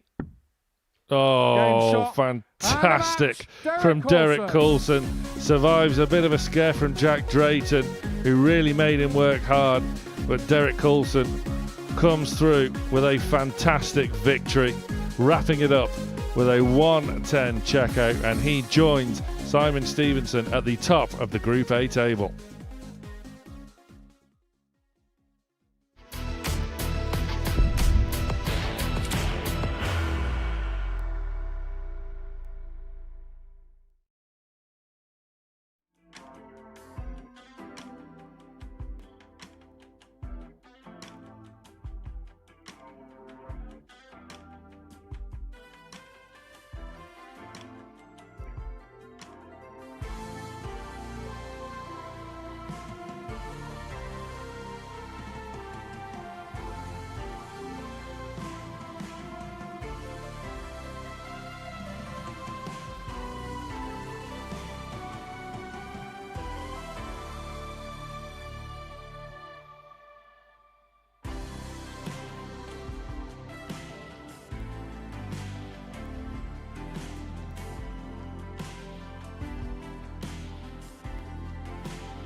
One more round of fixtures to bring you on the opening day of Champions Week here at the Modus Super Series. And Derek Coulson, along with Simon Stevenson, are just emerging from the pack now towards the top of the table. Nathan Potter still in there pitching with a 4-3 win in his own right against Chaz Barstow. Coulson, a 4-2 winner before the break over Jack Drayton. And there we see how the land lies after 4 matches played for all 6 players here. And Simon Stevenson just ahead of Derek Coulson, but only on legs 1. Drayton and Potter, the 2 young guns, in there on 4 points apiece. Barstow and Hall with just the solitary win to their names. Kicking off our final round of fixtures then is a enticing tussle between Nathan Potter and Graham Hall. Potter had to work hard for his most recent win. Hall, his progress just stunted a little bit in his most recent match. But back to the commentary box we go now in the company of Laura Turner and Paul Nicholson. Thank you, Sam. One thing we know about the final round of fixtures is that we are going to have a solo leader overnight. We did at one point think it could be 3 players on 6 points and 3 players on 4. That can't happen anymore because of the way the fixtures have worked out. Potter and Hall take to the hockey now in this game. 100. Potter sits on 4, Hall sits on 2, so they both could be on 4 overnight. But the reason we can't get that magical 2 points 60. between 2 groups of 3 scenario is because the next fixture will have somebody on 8 points. That's for next. As for now, it's about being as close 60. to that 8-point player as possible. Yeah, well, we've seen it previously, haven't we, where you'll get a player that perhaps will go through the card on the Monday, drop off on the 93. Tuesday, someone else goes through the card, and then it changes all again on Wednesday.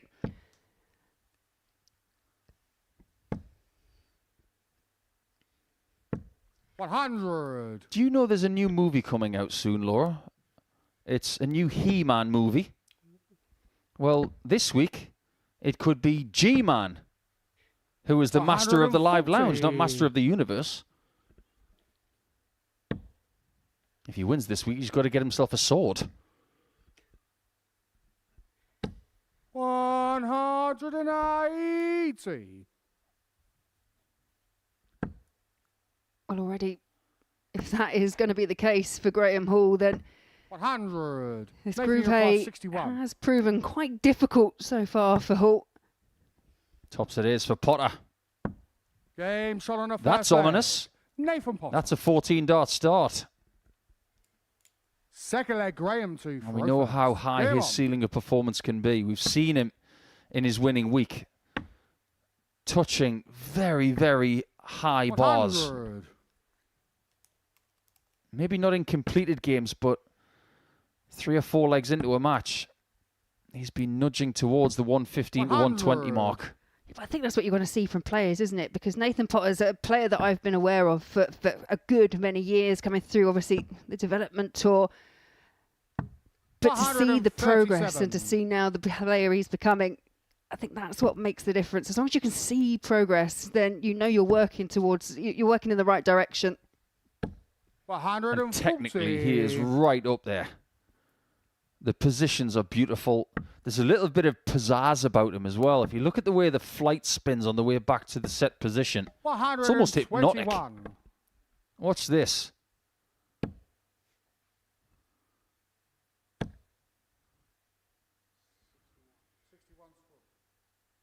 There's a borderline arrogance with Potter as well. 81. He walks away with Rainier 81 and Aqua, he's disgusted 143. because he expects at least a 140 from that visit after dart 1. Yeah, and I guess more frustratingly, because it was just 81 93. points, doesn't leave him on a finish either. Can't get a 140 with that. He's very good. 60. But if he'd have walked away with a Rainier 140 Aqua, there, 50. I may have just dropped my microphone. Double 16. Game shot on the G-Man hits the spot. Graham Hall. Third leg, Nathan to Thoreau first. Game on. Throughout the course of today, Graham has looked relaxed at times, but also stressed at times. If you think about his Champions Week experience, 100. there's a long time between drinks. And we're talking about Series 1. He was second in Group A in Series 1. 41. And it's an ironic thumbs up. We're going to be seeing plenty of those over the course of the week. Yeah, that's not the first time we've seen them today. 100. Yeah, second in Group A in Series 1. He would go into Group B and finish 4th.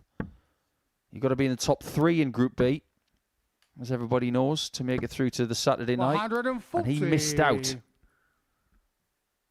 But I think he's a better player since then because he's been to the Pro Tour since for a couple of years. 140. Experience should be a good thing. Even though he wasn't on the Pro Tour for very long, he's catapulted himself into 85. Nathan, a better era of darts with more readiness.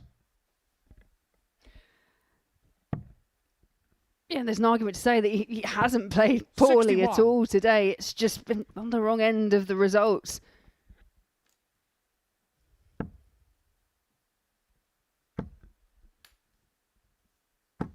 $180. That'll work If you're very quite well if Potter misses this, which he might not.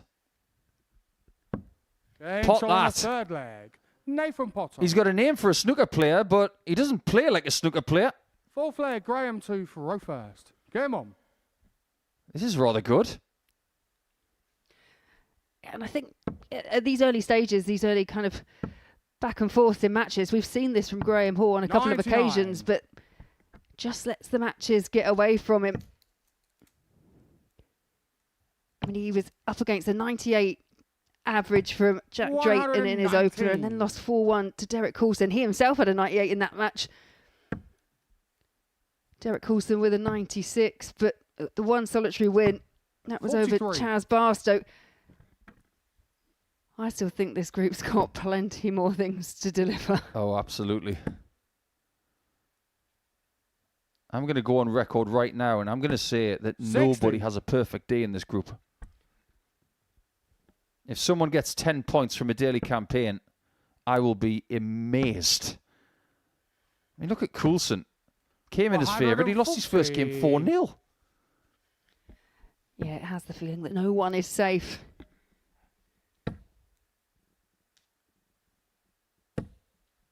$60. Even when he's having a bad visit, the grouping's good. But then again, you and I both know, Laura, that when somebody says to you, good grouping, they're trying to fluff your pillow a little bit. 61. Because it hasn't been a treble-filled score.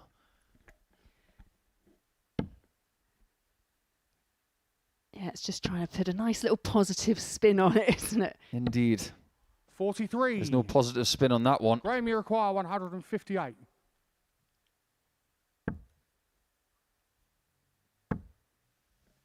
'18s probably. He could have gone to the 20s with Dart 3, but Dart 2 just flattened out a little bit. He was risking a big deflection if he went for the 20s. I think that was a wise play from Graham. 101. Graham, you require 64. Well, this finish, not a given. It's tops for parity at 24. 2 apiece. Nathan, you require 118. Earlier in the day, he went 17s on this. And he got 2 of those. But he didn't get the double 8. It is somewhat flashy, but it could work. 102. If you don't get the treble, you can go 17 bubble.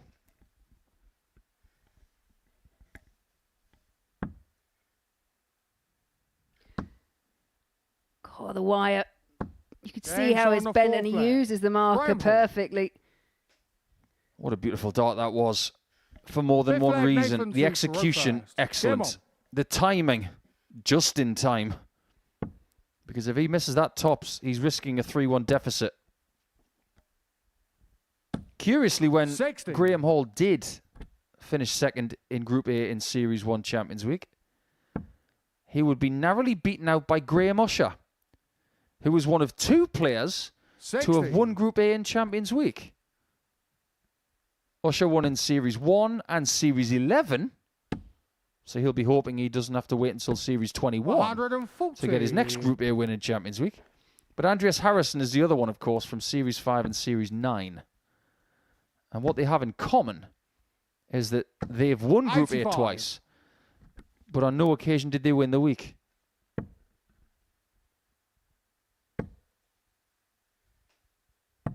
$97. These two both won Group A en route to their Saturday and their winning week.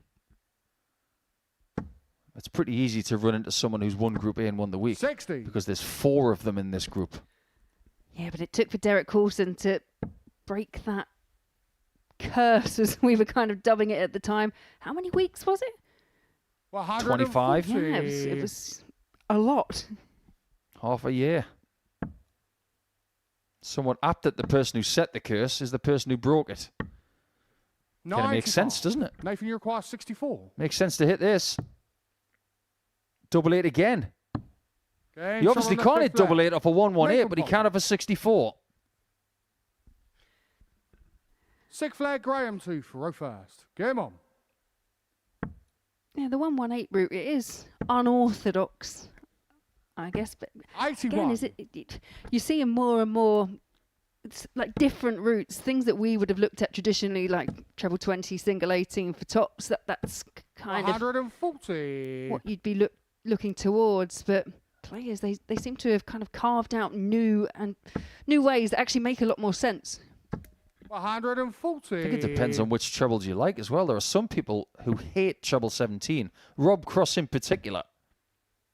But I'm getting the feeling that Potter really likes 51. It's a really useful treble for a 1-dart switch, but it can be really useful for certain numbers like 142, 100, 134. That is based on which double you prefer, whether it be double 16 or double top. He does like the treble 20 in this leg. He's going to get a chance to win 4-2. What kind of pressure will that 121 be under? You can find another one in there, quite 100. a bit. Nathan, you require 121. Does he get the chance? He does. 51 hit again. And the bullseye found. That is how you finish your day. It hasn't been as fruitful as the Monday he had in week number 8. But he ends on a positive. And Potter will have 6 points, which is 3 wins and 2 defeats. And he averages over 100 again. What a great win that was. Next, it's going to be DC versus Simon Stevenson.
Nathan Potter finishing his opening day of Champions Week with a real flourish. 102, over 102 average in a 4-2 win over Graham Hall. We said with Potter against Bartow he won playing his B game. Well, it's safe to say that was more towards his A game.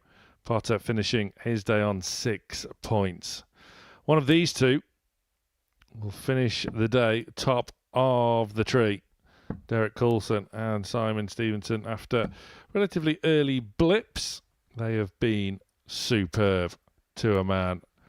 There is barely anything separating them in the table at the moment. This really could go either way.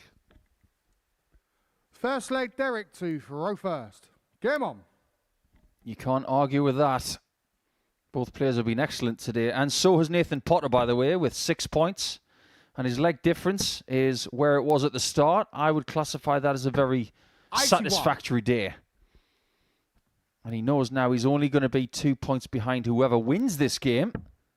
So firmly in the mix. Hall with a little bit more to do on moving day tomorrow. 140. I think you're right as well with what you were saying with Laura. I don't think anyone runs through a card in this group, eh? Not a chance.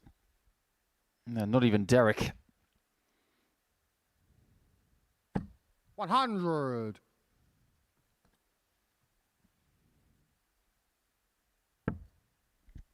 You've been pretty sweet on Stevenson throughout the duration of today's play. Is he your 60. pick for the week, I wonder?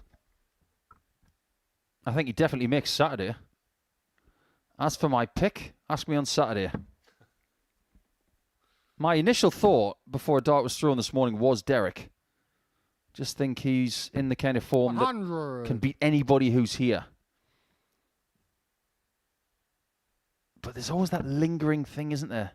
He's been here a few times before and he hasn't done it. But they were saying that about Rory McIlroy about 100. 366 days ago.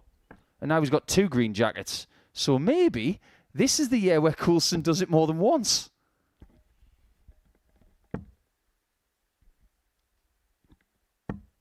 $135.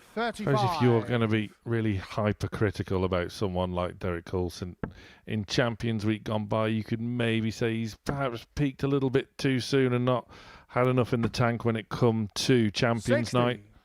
Yeah, with that in mind, Derek, you require 85. maybe that puts a bit more emphasis on him winning Group A again, because he can get the Thursday and the Friday off to be fresh for Saturday.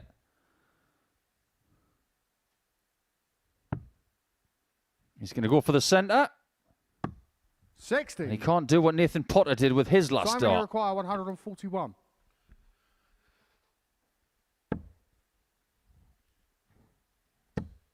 Stevenson can't trouble the 141. 90. Derek, you But require he found 25. the ball. Yeah, that's where it is. And Derek only needs half of it.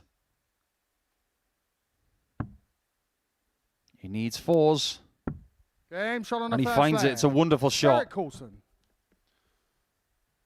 Staving off your opponent with a shot Second like leg, that Simon to just shows the composure Game that on. he's got in spades. And again, if you're going to be hypercritical, which we sort of have to be, it's Champions Week.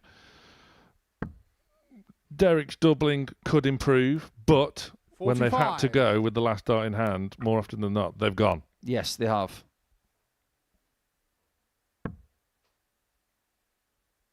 I think if you were to offer him right now 81. 3-3 scoreline in a semi-final against anyone with 1 dart in hand, but only 1 to make it to the final for the first time, I think he'd say yes, 100. because he's got such confidence right now that he will believe he can hit the bull or any outer ring double to make that final.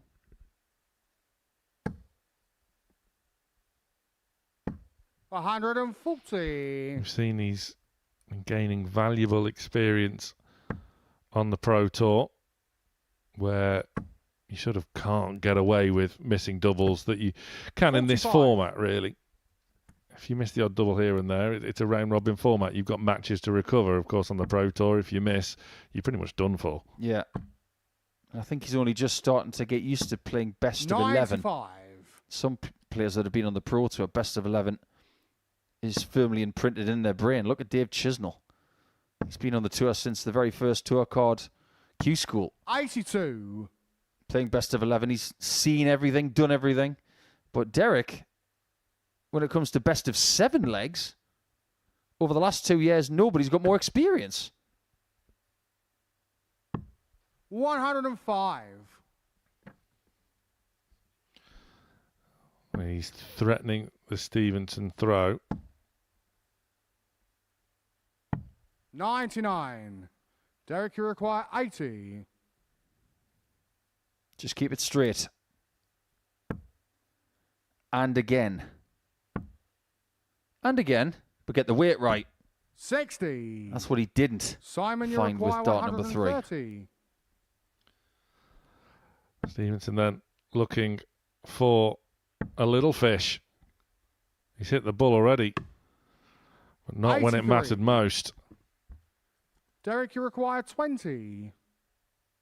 I thought they had only big fish in Game shot on the second. Devon and leg. Cornwall, but Derek that one Coulson. is good enough for a 2-0 lead. Third leg, Derek to Thoreau first. Game on.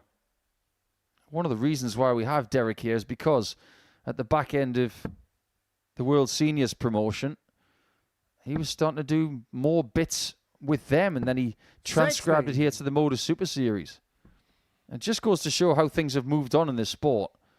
Our finalist from week 12, Adrian Gray, at the age of 45, was eligible. 140. People still look at him like he's a young player. But you said it already today, Sam. Age in this sport means nothing. I remember when John McGowan 100. hit a 9-darter at 68. Incredible, isn't it? And on the flip side of that, you get 13, 14-year-olds hitting 9-darters these days. 139. It's almost a generational battle in this very Group A with the likes of Potter and Drayton, Coulson and Stevenson. 60. Yeah, I'd like to know the biggest age gap between two players that have played here. I know that when Keane Barry was celebrating his 18th birthday, he played against Martin Adams that day. 140. That was at least 45 years between them.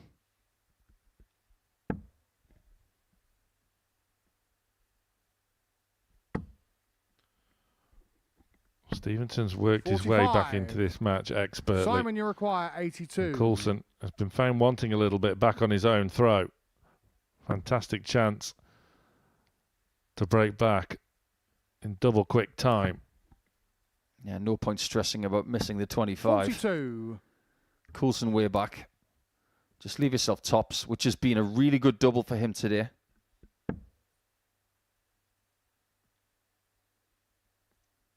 Simon's one of those guys that has patience in abundance. 100. He never panics. Simon, you require 40.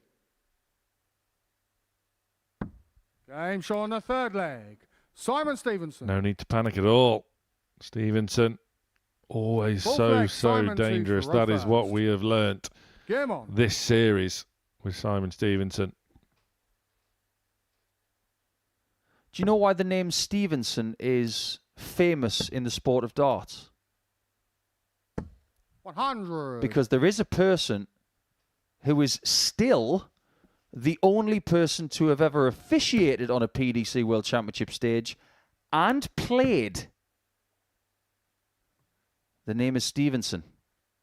Mark 85. Stevenson. Father of Daniel Stevenson. There's nobody in the world who can say that they've done what Mark Stevenson has done. 140. And the one person he played at the Worlds? Raymond van Barneveld.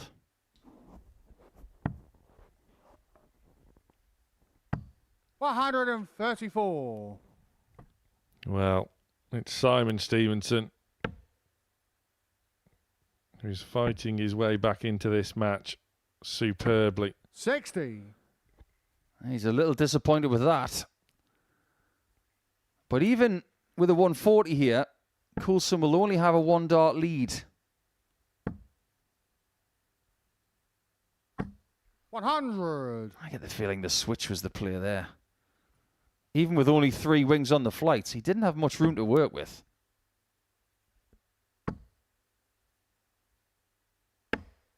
100. Clung on in there. That was 51% sisal and 49% fingernails, I think. It was a vital, vital 60. 100. Simon, you require 101. This is a chance for Stevenson for parity. Treble and single, not a bother. 61. I wonder if he was put off by that single being so close to the wire. 82. But it's 82 this time for DC. Very different circumstances. And he doesn't miss the 25. He does not miss the tops as well. That is lethal. 5th leg, Derek 2 for Rofer. Just when Simon Stevenson thought he was getting back into this match, Derek Coulson slams the door shut in the face of his opponent, not for the first time today. 140. He's a bludgeoner. You're going to keep beating that drum, so to speak. We'll see how things go. 140. I'm going to ask you a very honest question here, because I don't know the answer. What do you think is the biggest title that Derek is going to win in his career? Time's not on his side, but I just wonder what he can achieve in the next 2 or 3 years. You're right, time is not on his side, and this is something we've spoken about away from darts and cameras and this, that and the other. Derek still works full-time, of course, as we heard from him this morning. He's already out of scheduled holiday leave with his employers. There's a lot of unpaid leave to be taken for the rest of the year, but he wants this one. He desperately wants this one. We'll leave the question in the air then. If he gets this one, then Derek, what? you require 81. But this is match point to be number 1 for the day. Looking at 12s. Bull will do it. 48. He wants that one again. Simon, Come you on, have require it. 81. There's no mulligans. And that makes things decidedly tricky. So Coulson does get another chance. 61. And this is Derek, not just to be the top 33. dog, but it's to beat Stevenson by 3 legs, which could be critical in the leg difference column. Double 16. Game shot. Finds it, and Derek Coulson will top Group A at the end of day 1 of Champions Week. He's been here on so many occasions before, but it's 4 out of 5 for DC after an uncharacteristically early setback. It was scrappy at times. Stevenson played his part, but Derek Coulson tops the table.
Welcome back to Champions Week. One more live game to bring you from today's session, but ending the day as Group A leader is Derek Coulson with 4 wins out of 5. Solid opening day.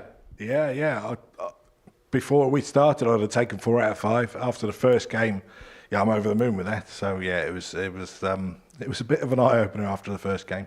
Paul Nicholson was saying in comms that no one's running through the card in this group, such as the calibre. Would you go along with that? Absolutely. It's going to be tight all the way. It's going to come down to late Wednesday, see who wins this. To sort of nitpick on your one sole defeat, it came early doors. Were you maybe caught just a little bit cold? Well, I started all right. First 3 darts, 140. I thought, I've settled into this. And then Chaz hit a 180 and then battered me in the first leg. I was like, okay. But he played great. I can't really argue with the result. I wasn't quite on it, but he played well, so I can't complain. Since then, you very much were on it, and this is how the table will look. More or less, obviously, with that single match left to go between Jack Drayton and Chaz Barstow. But there you are, Derek, 8 points ahead of Simon Stevenson and Nathan Potter, who finished very strongly to his day. And look, even Graham Hall, bottom of the table with 2 points. He hasn't played bad at all, has he? No. And like you said, there's nobody going to run away with this. As much as I'd love to, I don't think anybody will. It's going to be tight, and it'll be tight every single day because everybody can take points off everybody. This place obviously means quite a bit to you. You've, along with the seniors, made a real name for yourself in this sport here. To win this big one, I know how much it would mean to you, but you could be playing Pro Tour today, but you've elected to come and play Group A. That's a testament to just how much you want this. I love it down here. Modus has done so much for me and my game. There's no way I would turn down coming here. I absolutely love it, and looking at that trophy, my name needs to be on there. So that's why I'm here. Of course, nothing is won or lost on a Monday, really. But going into the next 2 days, you're perfectly poised. Knowing you the way I do, for those who aren't aware, we play for the same local league and have done pretty much since 2012. Been a while, yeah. So I know you quite enjoy the prospect of having a couple of days off. I love those 2 days off. So, I'd love to win Group A, but if I don't, whatever group I go into, that's the beauty of Group A. You get that second chance. As much as I love those 2 days off, I should be able to relax. And if it doesn't happen, then Group B, Group C, second chance. It's all about getting to Saturday. That's all that matters. Yeah, and we've heard that so often with the names that are on that trophy. It won't faze you if you do have to drop into groups B or C, but you've put yourself in a great spot to win the group, which you did sort of last series. Is there anything since then that you've looked back on, maybe pinpoint? Because I know you nitpick, and you, even mentally and even with your darts, you're always tinkering, looking for that extra 1 or 2%. I think ultimately it comes down to finishing. My scoring's always been decent, and I'm happy the way I'm scoring.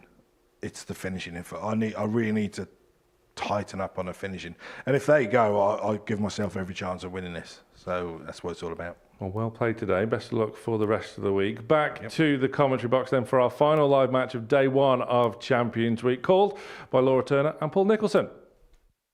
Can't wait. And really nice to hear from Derek there. A very successful day. 4 wins from 5. He said he would have taken it at the start, and he can take it because he's done it. But where will these guys finish? Barstow is the only person to beat Derek today, and he did it to 0, averaging 95.5. But Drayton has had a slightly better of a time of it since then, because he's won 2 games, and Barstow hasn't won any more since beating DC. But there's 2 more points on the plate. Who will grab them before we call time on Monday at Champions Week? Yeah, you feel it's quite important for both these players to kind of finish on a positive for the first day in Group A. As you mentioned, Chaz Bartow won that opener, but it's almost a case of peaking too soon because he hasn't been able to replicate anywhere near that kind of level. 99.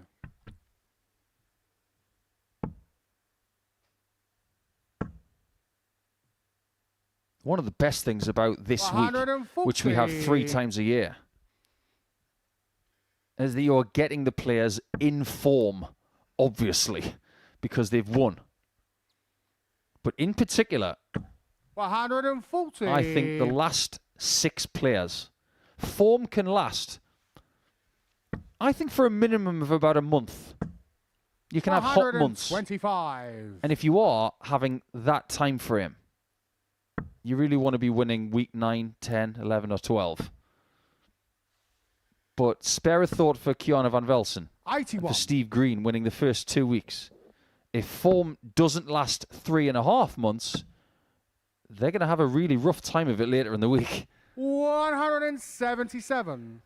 Yeah, I do agree. As Chaz Barstow hits a 177, as good as a max, and sets up 88 for his return. Yeah, I agree. I guess the caveat to that maybe is a Derek 54. Coulson, but you have to say Derek's been playing a lot of darts recently. I mean, he won it back in week 4. 12. Chaz misses a Jackie chance. Require, 127. Weeks like this, can you afford to miss chances like that? Maybe not. 88. There was a look in his eye right there, as if to say, you miss, I'm going to take this. Drayton. Second leg, Jack 2 for row first. Game on. It's one of the most impressive game faces I've seen in many a year. He does have another face. I've seen him on social media. He does smile. 44. Well, if he wins this by any margin, then I think there'll be a smile on his face as he goes into Tuesday. 100. I think bare minimum for someone like Chaz is to get 2 wins from 5.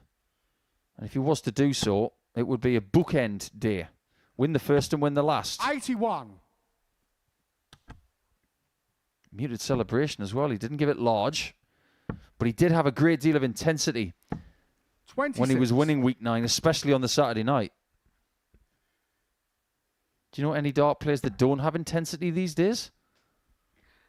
Yeah, probably not. I think the level of concentration that you need to keep replicating at such a high level kind of denotes that you have to be fully focused at all times. Switch off for a moment and the leg could be absolutely gone. 135. Drayton does come from the northwest of England. Lives very close to Blackpool. So it'll be interesting to see if he actually makes 56. it to the World Match Play in his life. If he does, he's going to be very popular.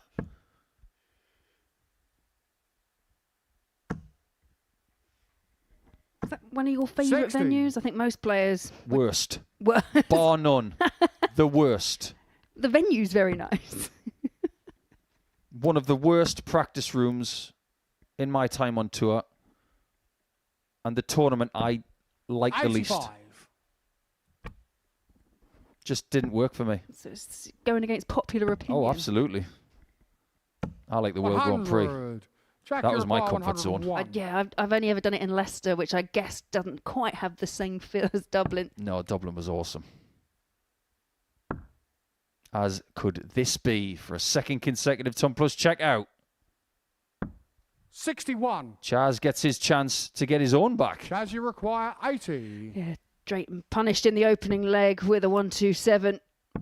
Barstow now looking for tops to punish straight back. Game shot on the second Classic leg. Chaz. Chaz Barstow. He did it earlier on. Step to the left, hit tops. Third leg, Chaz If that's working 2 this for row week, first. he won't be far Game away. on. Can you imagine if he won the title this week, how big the party would be in Winchester? Brilliant. I think 95. I think it would extend further than Winchester. I think a few of us other local as well. Obviously, I've moved away from there, but I know there will be a lot of people in the kind of Hampshire region that would be wanting to celebrate with him. Yeah, there's going to be people landing at 134. Southampton Airport on Sunday morning. And at customs, they're going to be saying, "Oh, you're here for the Chaz Barstow party?" 100. Chaz is a very popular guy in this part of the world. Not just because he's a good dart player, he's a decent guy. He's really pleasant. He's really positive. 131. We need people like him in this sport. He's passionate, but he's not, for the want of a better phrase, he's not a whinger. 34.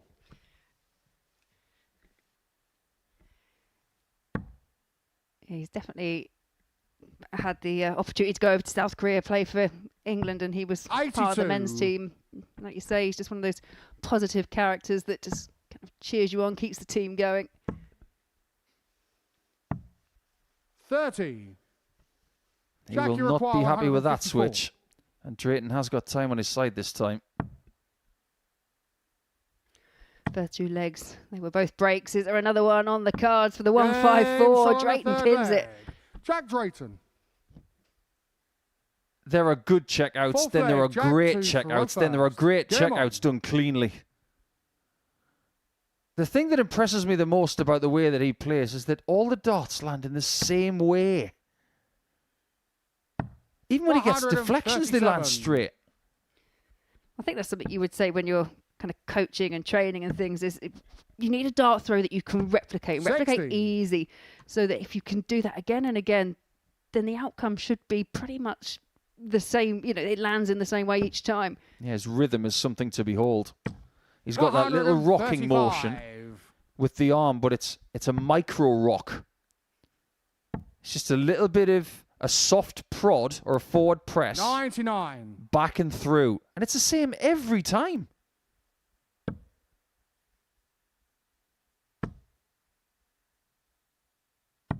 $99. Well, this time it is the turn of Barstow, who leaves one of the numbers you shouldn't leave. We're calling this a pre-bogey number. 96. Oh, don't give Rod the credit. He loves that phrase. He does. We could be crediting this. 90. If he does hit that tops, we're going to have to wait again for that magical game where we have 4-ton plus checkouts for a winner, because Graham Usher is the only person to do that. Double 10. 20. All of a sudden, things change in less than 10 seconds. By way of hitting a maximum, he's set himself up bit. Double 18, looking again for a fourth consecutive 30. break, but not to be this time for Chaz. 20. I'm not sure he's going to get another chance now.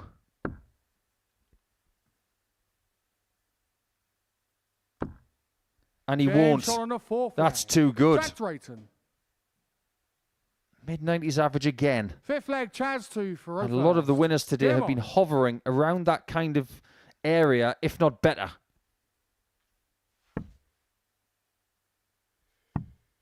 Yeah, I think the thing that will frustrate Chaz, he had opportunities in the first leg, he had opportunities in the fourth leg as well.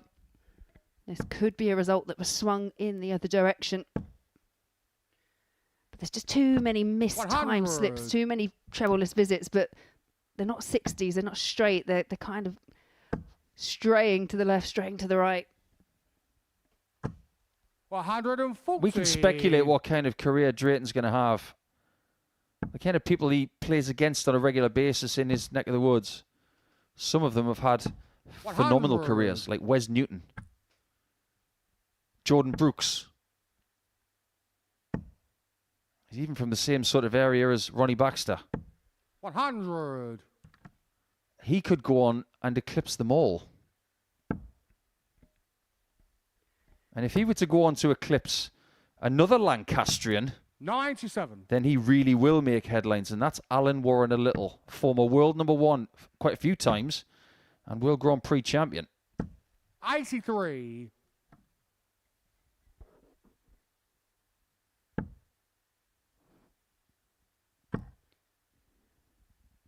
Trying to search out a big 60. treble. And Chaz, you require find it, so 121. Barstow here to go within one. Needs the ball. Game shot on the fifth leg. Landlocked. Nothing but Barstow. net. And this game is not done just yet. Sixth leg, Jack. And that's the thing with Chaz is Come on. when he's flowing and he's relaxed, he can make it look that simple, but it's not. We've all met players like Chaz. 134. People who make something so hard look so easy. And when you're playing your best, it's free flowing and it is easy. 180. And you know when you're doing it as well, and it just feels so great. It feels like you can't miss. If you could just bottle that feeling, you know, you'd be set for life. 96. You'd be able to sell quite a few bottles of it. I'd keep it all for myself. See, that's what the French do with the good wine. 85. They don't sell it. They make all the great stuff and keep it. They don't sell it. I've heard something similar about Guinness in Ireland as well. 90. Misses out on the chance of ending the day with a 170 finish. He might not even get a darter double for the rest of this match. Barstow can still win this game. And his best route is to stop Drayton from getting any more shots. Well, you highlighted it earlier that when Jack has had a chance at a finish, he's been pretty good at pinning it every time. 105. Chaz, you require 96. Right in the middle. Does he get double 18 this time? He might have to. 60. That has cost him minimum 2 legs in this contest. Jack, you require 76. It may cost him the match. Just about. That was not a good single, but it was good enough. 56. Just underneath. So maybe he Chaz, is you not require 36. going to get 6 points for the day. Barstow can still get 4. Game shot on It's the all sixth on the leg. next leg. Chaz Barstow. 7th and final leg. Chaz to Farouk. You can win 2 ways. Game on. You can win after surviving match darts, or you can win by denying your opponent that opportunity. We know which way Chaz wants to go. 180. Well, this is the 3rd time today that a match has gone the distance, and Chaz Barstow was involved in both the other 2, and both of them he lost out in a last leg decider.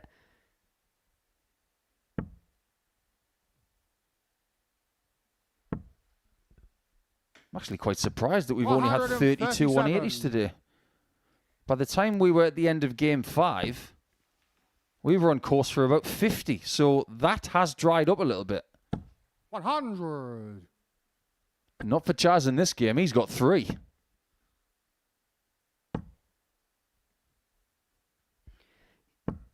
$60. No big treble there. He's on a finish, but Drayton could join him on a finish as well.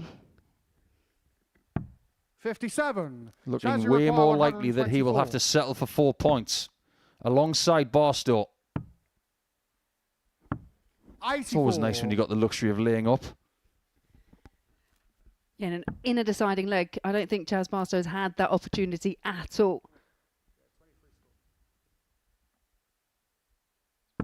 43. Chaz, you require 40. Tops. Game shot. And the Plum. match. A Chaz 13 Barstow. darter to end the game. And he did survive in that 6th leg, but was able to take double 18 and then put in that 13 darter to end his campaign. Bookended performances, winning his first and winning his last. So here we go. It's the end of the day. 4 legs to 3 for Chaz, but we're not done yet. We'll be back after the break.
Day one of Champions Week done and dusted. Rounded off with a 4-3 win for Chaz Barstow over Jack Drayton. Barstow bookending the card today with wins. Derek Coulson getting the better 4-1 against Simon Stevenson, and Graham Hall was on the receiving end of 102 and change average from Nathan Potter, who finished with a flourish. Let's take a look at how the table looks overnight. Then Derek Coulson, 4 wins out of 5, 8 points, with a healthy leg difference considering he lost the opening match of today's session 4-0. That was against Barstow, who is in 4th on 4. Stevenson and Potter both on 6 points and have played very well, and Graham Hall will be feeling a little bit aggrieved and hard done by, having only the 1 win.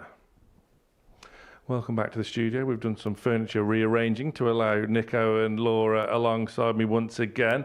I'm going to cop out and try not to explain just what we've witnessed. Laura, it's down to you. How would you even begin to sum up what we've seen today? Oh, thanks for that. Pretty much everyone beating everyone at some point. But yeah, Derek Coulson, he came in as favourite, and we thought, he's on the back foot after that 4-0 defeat in the first one. But he managed to get better and better as the day went on, and not unexpectedly either. But as for the rest of the group, they really are beating each other. And I think you mentioned it there, Graham Hall, he's played some good darts. He's just been on the wrong end of results. And I think he will be slightly aggrieved that he's at the foot of the table with just 1 win.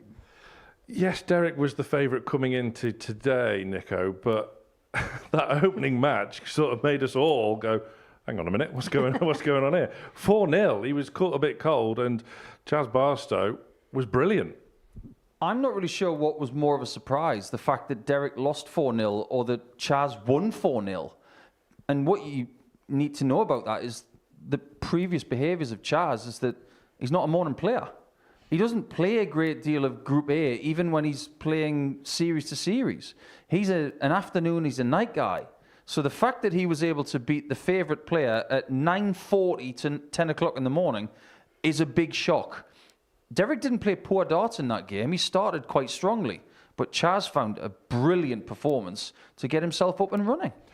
Derek recovered, though, as he always seems to do here, and 4 wins out of 5 in a group that we were all saying in comms, particularly you, Nico, that no one's going to run through the card. No, and I think Derek was in complete agreement when you spoke to him as well. And I think to get 4 wins, I think that's exceptional in itself, and it's just a testament to how well that Derek can bounce back from disappointment. With regards to the rest of the field, though, Simon Stevenson, he impressed as well today, but I can honestly see everyone beating everyone still as the week goes on. Yeah, on Simon Stevenson, he was a threat and was a threat all day. And I think you're pretty sweet on him, Nico. There's definite signs that, although you're not going to give it away who your pick is for this week until Saturday, but he is on your shortlist. He's dangerous. 1 week 11, and if you look at who he beat in that finals night, that's very symptomatic of what you could get from a champions night. You got Ben Robb, one of the best players in the Southern Hemisphere. You got Steve West, who was one of the biggest hitters not to make it this week. And there were others like Keegan Brown. My word, if you're taking those guys out, you're ready for this.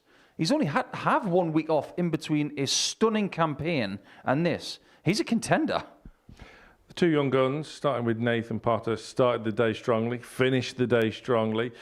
I don't want to call it a wobble because I don't think it was a wobble, but there was some below par performances in there. But one of them was a below par win, and that was the important thing. He was winning with his B game, if you like. So that's got to be some real strong positivity for him. Yeah, absolutely. There's so much that Nathan Potter can take from today. And as you say, he finished so positively that he's got that as his lasting memory going into tomorrow. Saw some really good stuff, big finishes, big scores as well. But like you say, it's just stringing it together. He can go through and have 1, 2, even 3 exceptional legs, but doesn't necessarily always have 4. And if you put 4 together, then yeah, he's another one that's a real danger. And with Jack Drayton, big moments early doors, some real strong displays, maybe curtailed somewhat towards the latter stages of today's play, but there's no real reason for him to panic at this stage. Not at all. There was some great stuff in there. The 154 finish in the last match was about as pure as you could hope for. He's got a lot of big scores in him. He's still got a lot to learn, maybe mentally, but I think he's ahead of the pack when it comes to his age group. And maybe he's ahead of what a lot of people thought he would do in 2026. But you don't win it on Monday, you win it on Saturday. As for today, this might be the worst day he has, because come tomorrow morning, he'll want to set the record straight. And with Graham Hall, there's been some quite high losing averages today, and Graham Hall, I suppose, is the perfect example of that. Yeah, as I said before, I don't think he's played poorly at all. We've seen some really good stuff, including this 160 checkout. He's been a pretty solid 180 hitter throughout the day. It's just timing. Today, the timing's been off. When he's missed, someone's been there to punish. He's had good legs, and again, just hasn't really been able to string too many together to actually get that win, and that's why he's only sat on 2 points. Let's give you a brief reminder then of the breakdown of the players for this Champions Week. If that wasn't enough in this Group A, Jemai van den Herik, Neil Duff, Keanu van Velzen enter the fray on Thursday and Friday nights in Group B. Former series champion Scott Taylor is back in Group C alongside Steve Green and the dangerous Radek Zagansky. My word, this week is stacked, but things in Group A are perfectly poised ahead of tomorrow. Nico, Laura, thank you very much for your company today. More of the same tomorrow, let's hope. Things really are perfectly poised. But coming up on the Modus Super Series channel here on Pluto TV. Coming up next, we have a Tungsten Talk with awesome Dawson Michelle. And of course, tomorrow morning, it's moving day in Group A. 9:30 the start time, as always, for day 2 of Group A. And earlier start time, Saturday night, Champions Night. Who will etch their name onto this trophy? There we see the picture of Charlie Manby, the defending champion.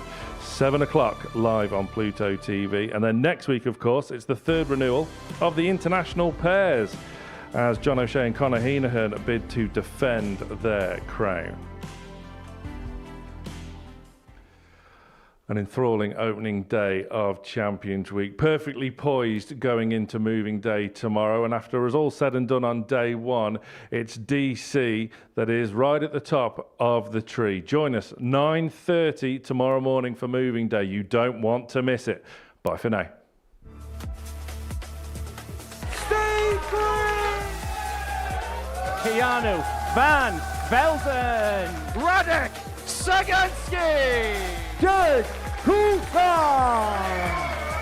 Graham Hall, Scott Taylor, Neil Duff, Nathan Bartow, Jack Drayton, Chaz Barstow, Simon Stevenson, Jemai van den Herik.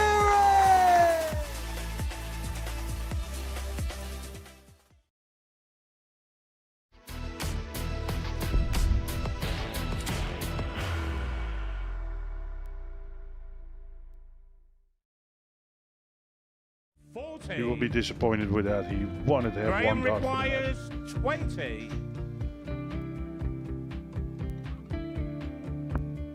Graham Usher wins the first game of Champions Night, and it was an absolute ripper. He hit one of them on tops. He missed one on double 12. Which one is it? It's the hit. Outside opportunity for Andy Hamilton. Van der Velde should be going a match start again here. He's already had one. Mr. Dart at tops for the match to win 4-1. And he Dart at double 16 gets the job done there for Jurgen van der Velde. He gets over the line with a 4-2. Did he go for tops, or did he just overshoot the single? Jimmy doesn't care. Jimmy just looks to eat this up to make the semi-finals for the second time. Adam Gablas has been eliminated.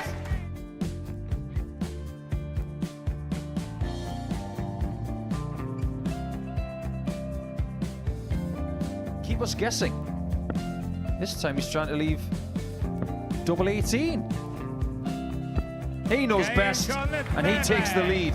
He's 2 darts away from a Super Series final. He's 1 dart away. He doesn't need any more darts.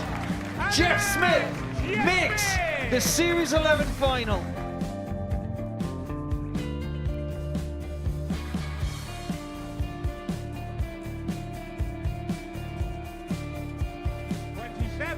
Usher losing his cool a little bit here.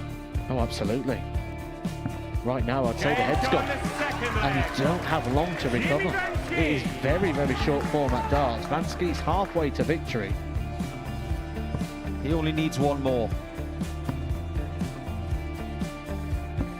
Jimmy Vansky is yet again into a Modus Super Series final.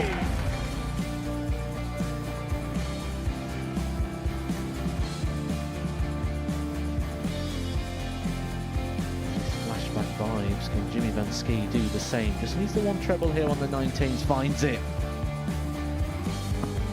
For the ball. 101! Oh, unlucky. A lot of pressure on it. He's going to split it. 2 darts for double four for the match. Game! Shot!